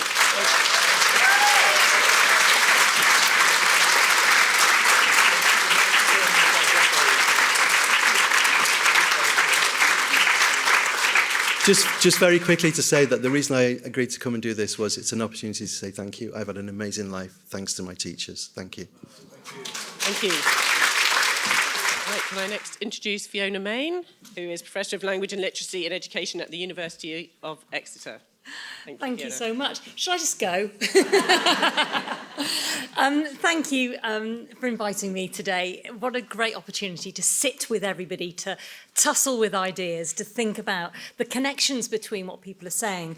And I kind of wanted to start off with that, really, because I don't know about you, but that's what I do. I kind of find when I attend a day like this that I start the day and something somebody says just hooks me. And I think, and it was Lucy, and she said, philosophy's the building of ideas. And I thought, that's right, it is, isn't it? And then Teresa talked about relational pedagogy. I'm like, that's right, this is all weaving, this is what I'm about. And Steve talked about real audiences, and I thought, that's right, writing for real audiences, talking for real purpose, that gels with what I think. And then Frank talked about that space between the book, the child, and the reader. And I think a lot about what people call dialogic space. And the idea of that as kindling and that inspirational moment. And of course, the idea about voice and do we talk enough? Well, in fact, Frank suggested, he said, we don't use our voices enough. Of course, we don't give the opportunities for children to use their voices enough. And that's absolutely what this is all about. So I've called it Dialogue as a Social Practice, and I'll unpack that a little bit in a moment, but I'm going to start off with a film because, you know, why not? So there's lots we can do with that. What I really want to do is encourage people to talk about it, because we've talked about reading and we've talked about text as written, but of course text is much broader than that, and it's a visual, and the idea of visual narratives and visual stories, visual text inspiring our discussion is really important, particularly in this time, in this place. This is where we are. This is where children have that experience of multiple different forms of visual text. And what we can do is use that as an opportunity for them to talk. So what kinds of talk could come out of that film? Well, we might talk about, what's it about? What's the message? Is it a good message? Is it an appropriate message to that style of film? Is the music it's a very upbeat soundtrack? Is that the kind of music that fits with that subject? Does it make it more powerful? If I asked you to do that now, you could have quite open-ended discussions about it. There certainly wouldn't be a right answer, and it's certainly not an answer that I hold as the teacher. It's an opportunity for you to explore and tussle with some ideas and hopefully find some differences in your ideas, because that is where the kindling comes in, and that's where the space between ideas enables your ideas to grow and to be built on. So we talk about classroom talk, and we call it lots of different things, and we have all-party parliamentary groups on oracy and oral language and dialogue and debate, discussion, speaking and listening, and argumentation. These are all ways of describing how we might address talk in the classroom.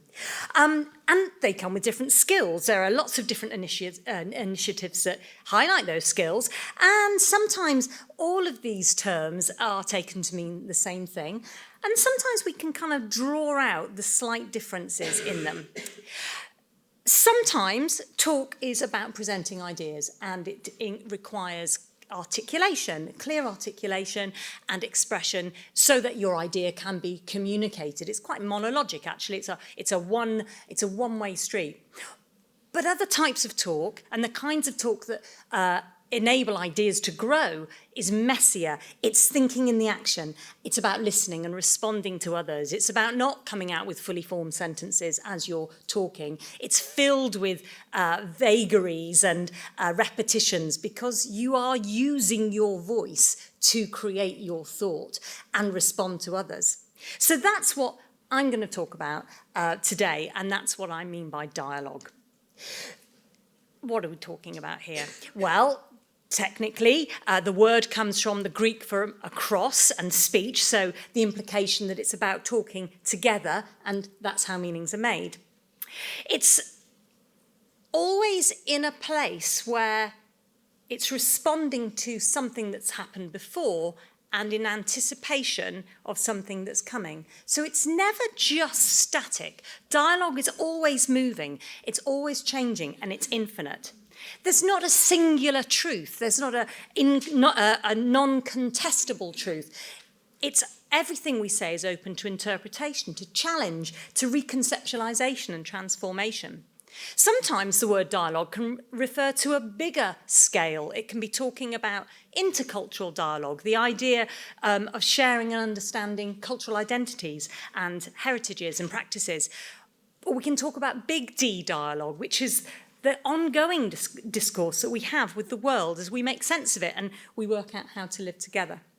So those are the kinds of ways I think we should think about dialogue. It's not just about teaching oracy skills and classroom talk, and classroom talk which is geared to simply present ideas or present arguments.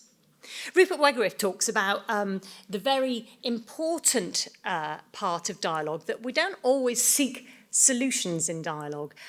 One of the real values of dialogue is that we appreciate that people come with different ideas, and there may not be a nice, neat, tidy answer at the end of it. And in fact, we might not even really want to be seeking a nice, neat, tidy answer, because it's important to recognise multiple perspectives on the world, seeing that that's how we experience it. We experience it differently. So it's not necessarily desirable to try to get to a place where everybody agrees or has a set answer, because it's more than that. It's about the multiple.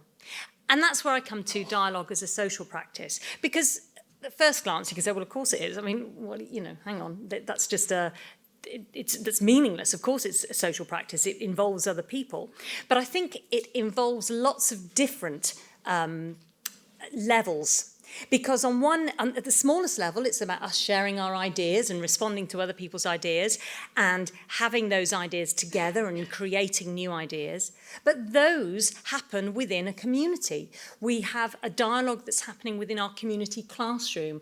How do we enable that to happen? How can we make sure that everybody's voices are heard, that all people are included, and not just passively expecting that everybody can be included, but actively encouraging and celebrating the voices of everybody in our community. And then in a broader sense, well, what does that mean for our society and how we respond together and how we can live in this world at this time? So I'm going to tell you a little bit about a project I was involved with called Dials. And I was very lucky to be part of this and to get some great funding to support a programme where we worked with 10 universities across Europe to think about how we could engage teachers and children in dialogue and to support children's development of dialogue skills. It was a 3-year project. It went from 2018 to 2021, and our data collection was right in the middle of 2020, so that was fun. But, you know, we're an adaptable group and we came up with some stuff and managed to still say something important. And in fact, actually, Dominic, when you were talking earlier about 2 years of data, I kind of feel your pain because you can drown in your data. Yeah, it's working through that is always a challenge. But the aim was to teach children to be tolerant, empathetic and inclusive through talking together. And I'm going to tell you a little bit about why those 3 things.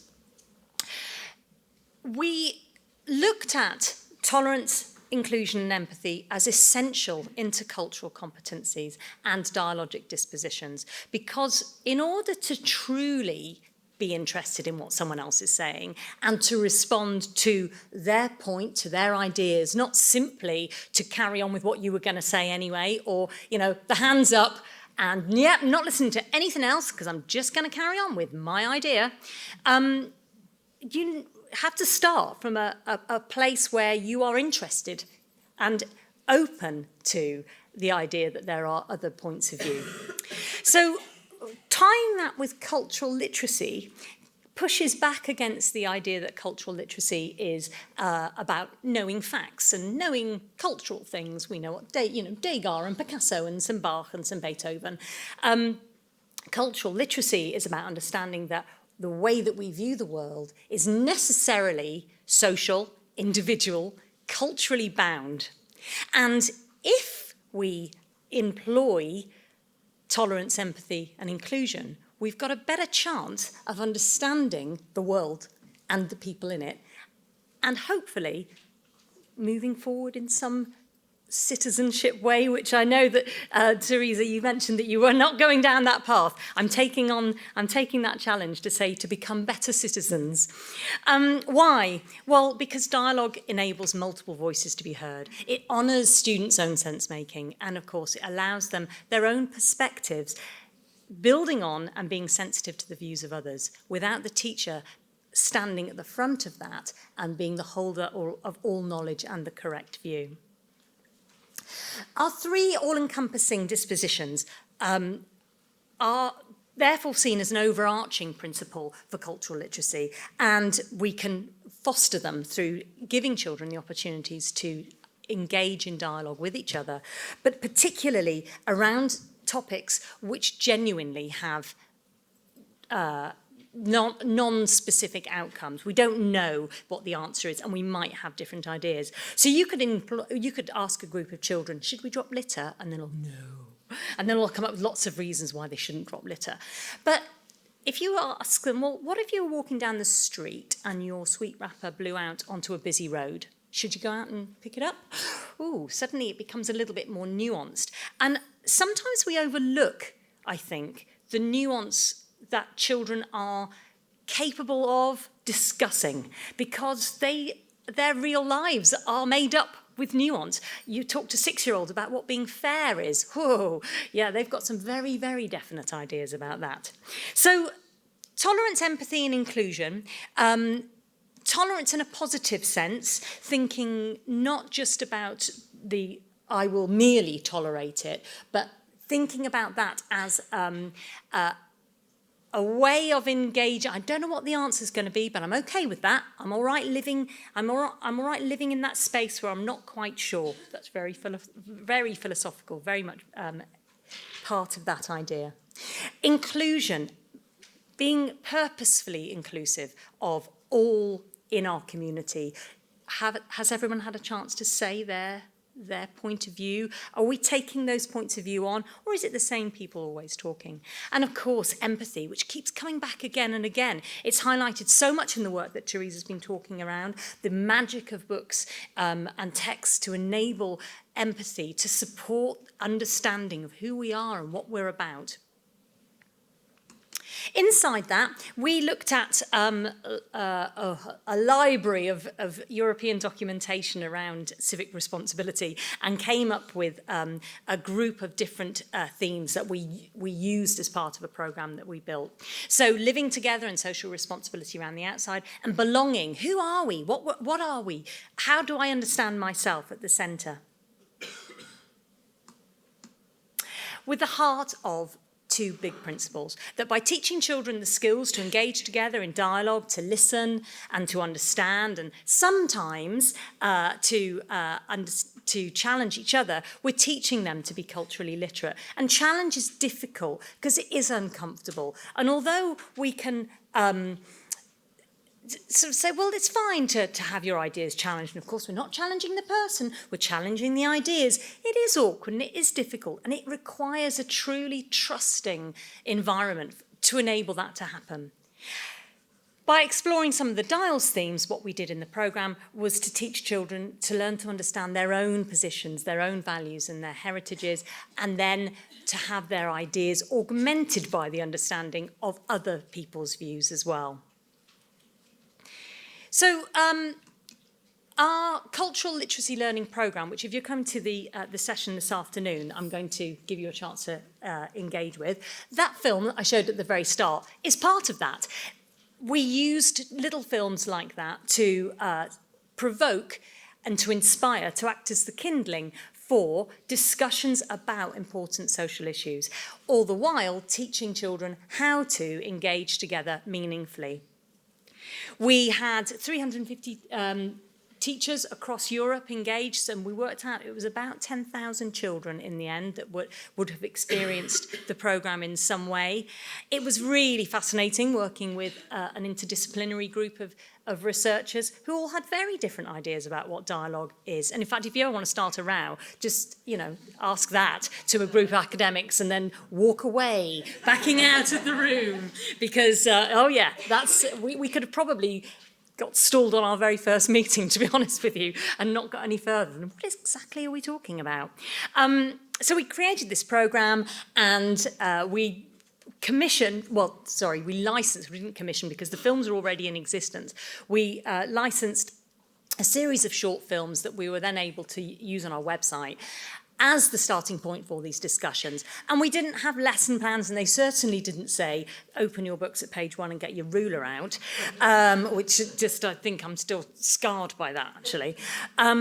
We just had lesson prompts, and the lesson prompts always had a building idea about how we could be building dialogue, how we could be building these dialogic dispositions, dialogue as a social practice within our classrooms, within the discussions, by engaging children in authentic discussions where they genuinely don't know the answer and you as the teacher genuinely don't know the answer.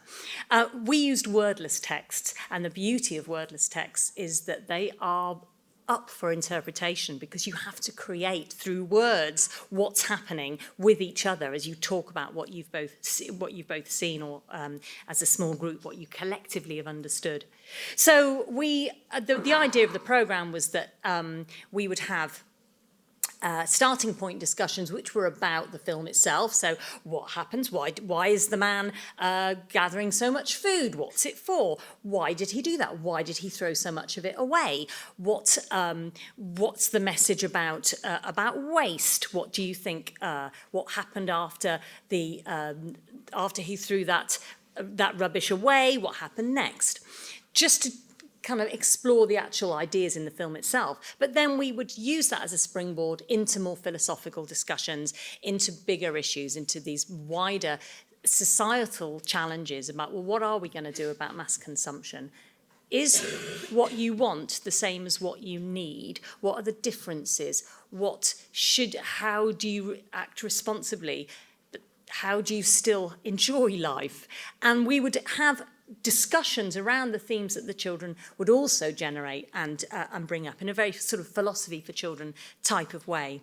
And then we would have an opportunity for children to express culturally their own ideas about this, so artistically creating posters or plays or soundscapes that would be something that would just express who they were, so they became part of the cultural generation, the generation of cultural products and artefacts as well. All the time thinking, well, what does dialogue sound like? And I think it's really interesting because Teresa mentioned sentence stems, and yeah, there's an issue, isn't there? Because we do know that here are all the different types of things we might be doing in dialogue, reasoning and building on and challenging. We might be asking for elaborations and clarifications, and they might involve sentence stems. But we also, if you've got groups of upper key stage 2 particularly, you might find that children have got a bit stuck on those stems and they're not really building when they say, building on what Billy said, they're not really building at all. So moving on from the sentence stem into the deep meaning of using those tools to engage together. Listening out for the language of provisionality, listen, because that is key. Maybe, possibly, perhaps, might, could. That language is rich when ideas are creative, exploratory, and inviting. Thinking about dialogue as a social practice across the community, about the strength of our own ideas, relating to others, dealing with multiple perspectives, thinking about it in all of those ways. And then ultimately, how can we promote it? Well, we need to be thinking about supporting those skills of dialogue, not just the sentence stems and the clear articulation of ideas, using brilliant high-quality visual texts, because those stimulate genuine dialogue where multiple viewpoints are respected, remembering that children in our project valued the opportunity to talk to children across other schools. Are there any ways you can link up new children, new ideas?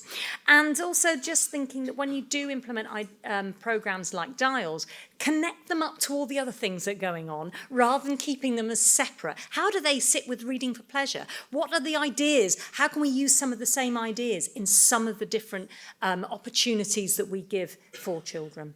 So that's just a little kind of taster, if you like, but more this afternoon if you come to the workshop.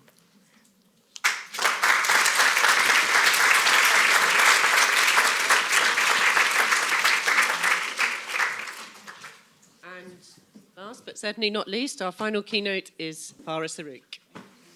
Thank you so much to the Helen Hamlin Foundation for inviting me to speak. I'm not as grateful to be put at the end of the lineup that we've just experienced.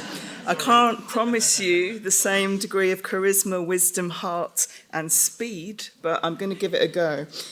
So my name is Farah, and I'm here from the Centre for Literacy and Primary Education. And for the next 20 minutes or so, we are going to be looking specifically at an area of research that we've developed over the last 6 years called Reflecting Realities.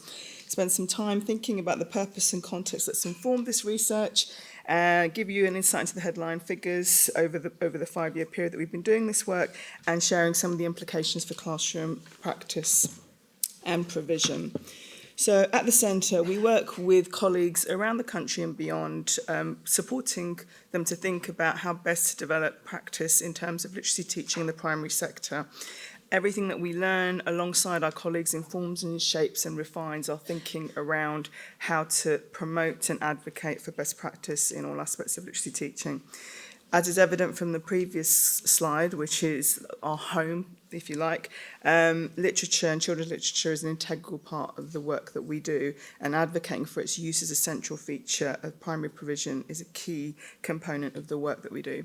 And so in exploring its value and its necessity in the classroom context, we're always trying to interrogate what it is that makes a really good book. What are the key features? What are the key qualities? And consistently, the things that you can see on the screen, they're the things that ultimately make the essence of a really good book. And what we were interested in interrogating was the first of those features, and thinking about connection and the ways in which connection to literature can inspire can inspire the development of reader identity as well as writer identity.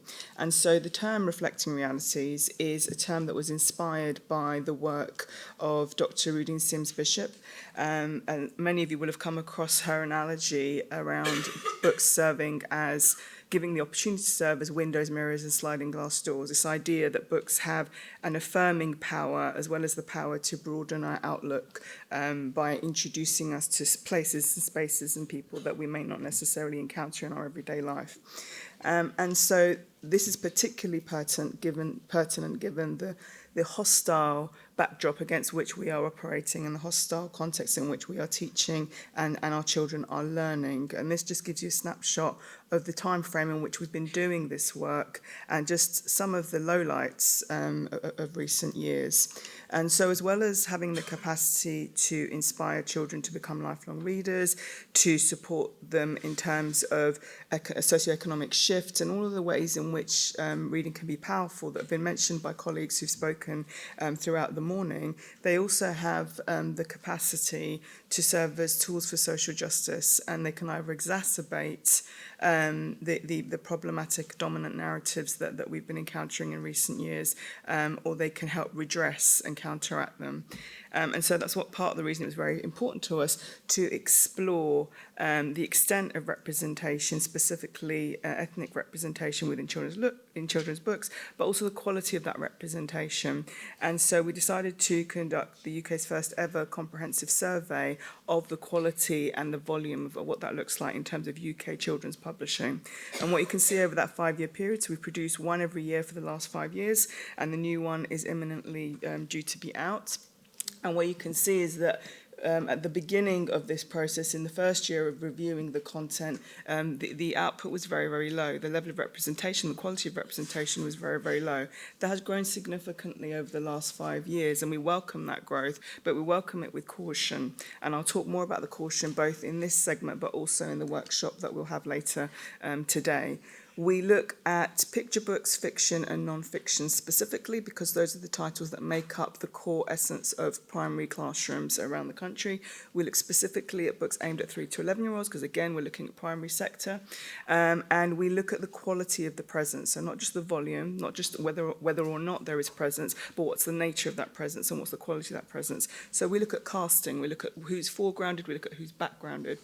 We look at who makes up those core casts. And as you can see in the first year, we were reporting that only 1% of main characters were from a racially minoritized background. That again has grown over time, not significantly, but it is growing and it's going in the right direction in that regard. I think it's important that we commend the growth, we celebrate the growth, and we encourage the continued growth. However, we also consider the context in which this is working. So if we look at the Nielsen Bestseller Awards, so Nielsen will award according to volume of sales, platinum being 1 million, gold being 500,000, and silver being 250,000. So in the first year of doing this work, when we produced our first report that was saying only 1% feature main characters from a racially minoritized background, and only 4% of the books feature racially minoritized characters, period. In that first year, these were the best-selling titles in 2017. In the fifth year, when we're reporting that 20% of the books produced feature racially minoritized characters, which is a positive improvement, you can see that the bestseller list still hasn't really shifted very much, if at all. You've got the same authors, the same kind of books being sold to that end. And thinking about the same authors, these are the authors that make up that bestseller list, both in 2017 and again in the fifth year of reporting around this. Now, I'm not going to invite you to kind of analyse the makeup here or do any of that. It's very, very apparent just by the kind of snapshot that you can see on the screen there. And these are the protagonists of the books that those authors have created. Now, when we look at the authors, it's very true that we write what we know, we write what we live, we write from experience. And so as a consequence of the makeup of the authorship of those bestseller lists, what you've got is 10 8-year-old boys, you've got 2 girls, a rat, a worm, and 2 scarecrows, you know. And those 2 scarecrows also happen to be racialized as white. And so you've got this kind of tension where I'm not at all negating the success here, you know, kudos and all the best. But there does need to be a broadening of representation, both in terms of the authors, but also in terms of the output. Otherwise, we've got a very narrow kind of diet going on here in terms of the consumption. And then we have to think about the implications of that in terms of how that shapes young readers' outlooks in that respect. And you can see the ways in which there is a disproportionate kind of promotion and presence of those offset. You look at the buy one, get one half price table, you can see those are the titles that are on the bestsellers list. So it's a kind of self-fulfilling cycle in that respect. And then it would suggest potentially that, well, maybe there just aren't any authors of colour, and maybe there is just a dearth, and so, you know, we work with what we've got. But actually, we know that's not true. We know that there are masses of really good quality British authors of colour producing amazing work. Works like this. When you compare this slide to the previous slide, you can see not just a diversity in terms of race and ethnicity, but you've got intergenerational diversity, you've got you've got gender diversity, you've got it's quite broad. You know, I could go into the ins and outs of those 2 slides there, but that would take a lot longer than the 20-minute slot I've got. But for every Dennis Sims, you've got a ballet kid. For every Wimpy kid, you've got a Planet Omar. For every what's his name, Tom Gates, for every Tom Gates, you've got a Danny Chung. So again, it doesn't have to be an either or. And I think it's really important to stress that, because sometimes when I talk about these things, people are, well, I can't possibly get rid of X because, you know, I grew up on that, or I've got a passion for that, or my child loves it. What are you saying? I'm saying absolutely, you know, so many of the titles on the previous slide are the gateway drug into reading, you know, have sown the seed for the child's want to read and more. But there's so much more that we can do with that. So it's not an either or, it's a let's broaden the shelf. Let's stop thinking about it as a shelf and think about it as a portal that is infinite in its possibility. And so there are 2 tiers to this process. The first tier being holding the publishing industry to account, working alongside them in order to support them to do better in terms of their output. Because if the output isn't there, we as teachers don't have much choice. But then the flip of that, the next tier, is us as educators, as caregivers, as librarians, and as people who have a responsibility for the children in our care, being more discerning in the choices that we make around this. So at about the same time that we launched the first survey, I did some work with some local schools to try and ascertain what the appetite was amongst children, what their perceptions were of the literary landscape, of protagonists and so on and so forth. And these were some of the things that they were saying. And I promise you I wasn't leading. You know, it was a very kind of series of sessions that we did around their impressions around the literary landscape. And it's interesting because what they were saying very much echoed echoed the two anecdotes on the screen that I've shared in past keynotes and in past workshops, where you have Verna Wilkins in 87 being spurred to create her own independent publisher in response to the fact that her then 5-year-old child came home from school with an All About Me book where he had coloured himself in peach. And when she'd offered him a brown crayon to finish that book, he said, I can't do that. You can't do it with the brown crayon because this is for a book. So it needs to be coloured in peach. So you've got that in 87 that makes her go, oh my goodness, why is my child thinking this? Okay, I can see why he's thinking this. When I go into bookshops, when I go into libraries, and when I go into the classroom book corner, of course he's going to have that impression. Similarly, 30 years on, you've got Darren Chetty, a teacher in year 2, talking about the fact that he's conducting a writer's workshop in his essay for The Good Immigrant, and talks about the fact that in inviting the children to draw from experience in order to craft their stories, they still revert to wanting to write white characters over black and brown characters, and that feeling more natural and feeling more appropriate in that context. So in that 30-year window, we haven't really shifted in terms of children's impressions of the literary landscape and their sense of who is and isn't entitled to occupy that space.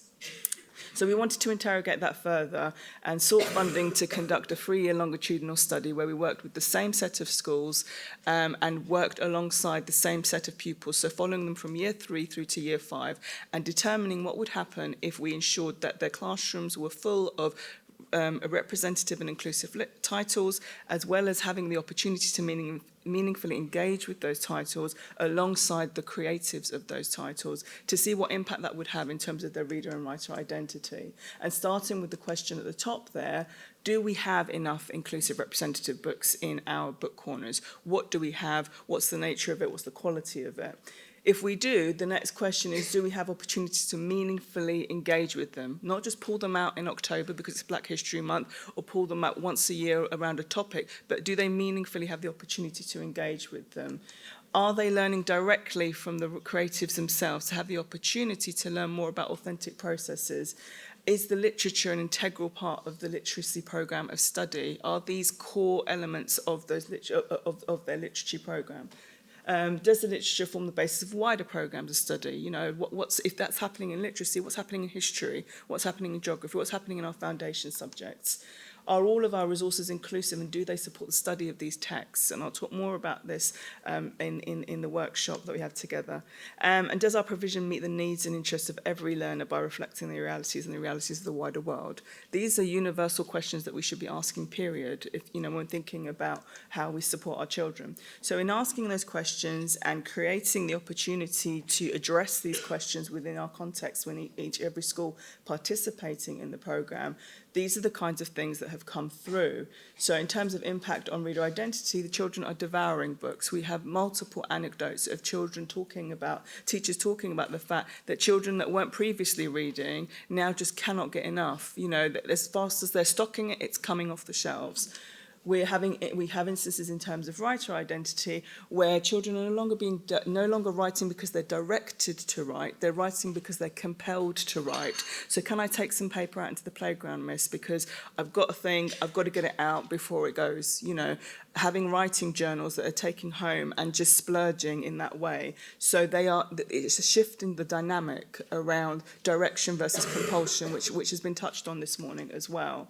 Emulating artistic devices, so learning directly from the author, illustrators and poets that we've worked with, understanding why they do what they do in the books that they produce, and using that as a means to inspire the production and publication of their own titles. Listening to Ken Wilson-Max talking about the ways in which he's used the end papers as an ongoing feature of the title to foreshadow where we'll find Lenny. And then taking that on board and creating opportunities for foreshadowing and consolidating narrative arcs within their own storytelling. Here, they've not only taken inspiration from Ken, but they've also taken inspiration from Lucy Farford, another author-illustrator that we worked with. So the grey at the beginning end paper is symbolising the headspace of the character at the beginning of the storyline, and the brightness of the end papers signifying the journey, the narrative journey that they've gone on. So some real sophistication in terms of what they're emulating there and their understanding of narrative structure and character development in that respect. emulating artistic processes, such as in the case of Maisie Chan. Maisie sharing some of the ways in which she researches for a book, then inspired a child to go on in their own fiction that they were writing to sign up to download, oh my God, I'm showing my age, to download Duolingo and learn Japanese so that they could insert authentic phrases as part of the dialogue in their story. So that's the kind of level of kind of authenticity we're speaking about here. Validating cultural and linguistic expression in the learning space. So hearing firsthand from Valerie Bloom and working with Valerie Bloom's poetry and thinking about the role of language and dialect and elevating the status of that. That's not something that you park at the classroom door. That's something that's an integral component. That's an asset. That's something that you're bringing into the space that enriches and enlivens the work that you do. So it's not just about connection, but it's also about the possibility, creative possibilities that can create, and honouring that linguistic heritage in that way. The ways in which they've been able to validate presence through the development of artistic skills. So working firsthand with an author-illustrator like Lucy Farford, who talks about the ways in which she renders skin tone and complexion through watercolour, and giving them the skill to be able to do that themselves. And that in itself exposing the fact that we don't have the art materials and we don't have the skill to be able to support children to render skin tones and complexions in their diversity. So if we don't have that, then there is a silent unspokenness about the marginalisation of that presence in the classroom. And so then that as a knock-on is giving children more confidence and more a sense of autonomy around representing and presenting themselves and their ideas in the learning space, and in particular with regards to their writing. And then ultimately leading to literature that liberates learners and offers passports of possibility, because what we're finding is it's shifting mindsets. It's not just shifting them as readers and as writers, it's shifting them as learners and as individuals. So instances where the boys now are not playing Marvel heroes in the playground, they're playing being Carl Nova, the poet. They're playing being Joseph Coelho, the poet, which is phenomenally powerful in terms of aspiration, in terms of ambition, and in terms of enlightenment around this. Also having instances where this is Inferno Girl. So this was as part of the project, what we in each unit, they're working towards their own publications. So publishing picture books, publishing poetry anthologies, publishing their own fiction. So this is Inferno Girl, and this child not only completed quite a stunning book, actually inspired by Inferno Girl, but decided to dress up as Inferno Girl for World Book Day. So that's the next level of where we're going to. There's been much debate in recent times around the limited scope for children to be able to have a breadth of characters to dress up into, but to go beyond that and to be dressing up as your own character is a beautiful next level kind of entity. So ultimately what it has done for us is really refined and consolidated our thinking about the end game, which I think chimes with everything that has been said this morning. The end game isn't about what they can achieve on a piece of paper in year 6. That's a technical end game. But the end game has to be, how do we ensure that everything we do from the moment they walk into our doors to the moment they leave us in year 6 helps them to move towards having a healthy, autonomous sense of self as a learner. And what we feel is that through an investment of ensuring they have access to meaningfully engage with thought-provoking, quality-affirming literature, creative teaching approaches that encourage and instill learner autonomy, meaningful engagement with professional authors and creatives that will give you the windows of insight into how they do what they do and why, the demystifying of that process, if you like, and teaching approaches that enable them to emulate those creative approaches will lead to that end goal. And it will lead to them ticking all the boxes they need to tick on that kind of base level, but it will do so much more. And ultimately, that's why we all came into this profession. No one came into this profession because they want to fill out. I mean, if you did come into the profession because you love a spreadsheet, power to you. But I know that's not why we did it. We did it because that's what we want. We want Franks to be talking about us in the future in the way that Frank speaks about his children, his former teachers. That's why we do it. We do it because we want to make a difference, and we truly believe that through this work you can make a difference, and through all the means that have been spoken about today, you can make a difference. This is a particularly difficult time for us as a profession and as a country and as a world, but books and you combined can make a phenomenal difference. So thank you very much for your time.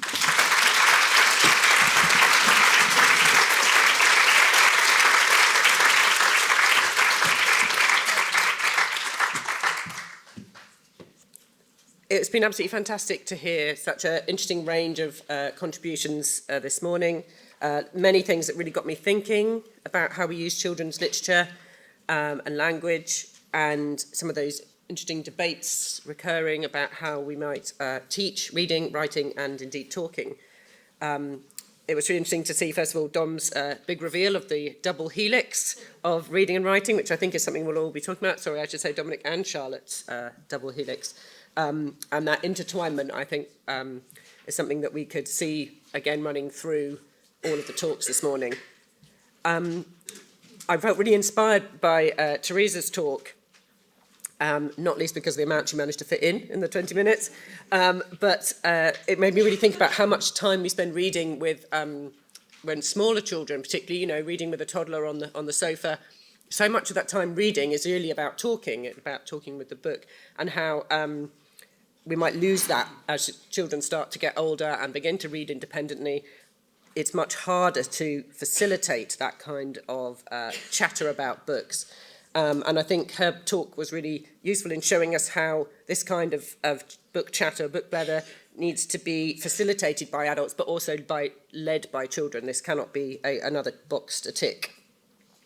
In Frank's talk, as we expected, it was a very entertaining, very thought-provoking discussion about teachers' voices. I think we will all remember that idea that the things that we say and do can carry on and make huge differences into children's lives, whether they become famous film directors and children's authors or not. We know that we are making a huge difference in igniting those emotional sparks.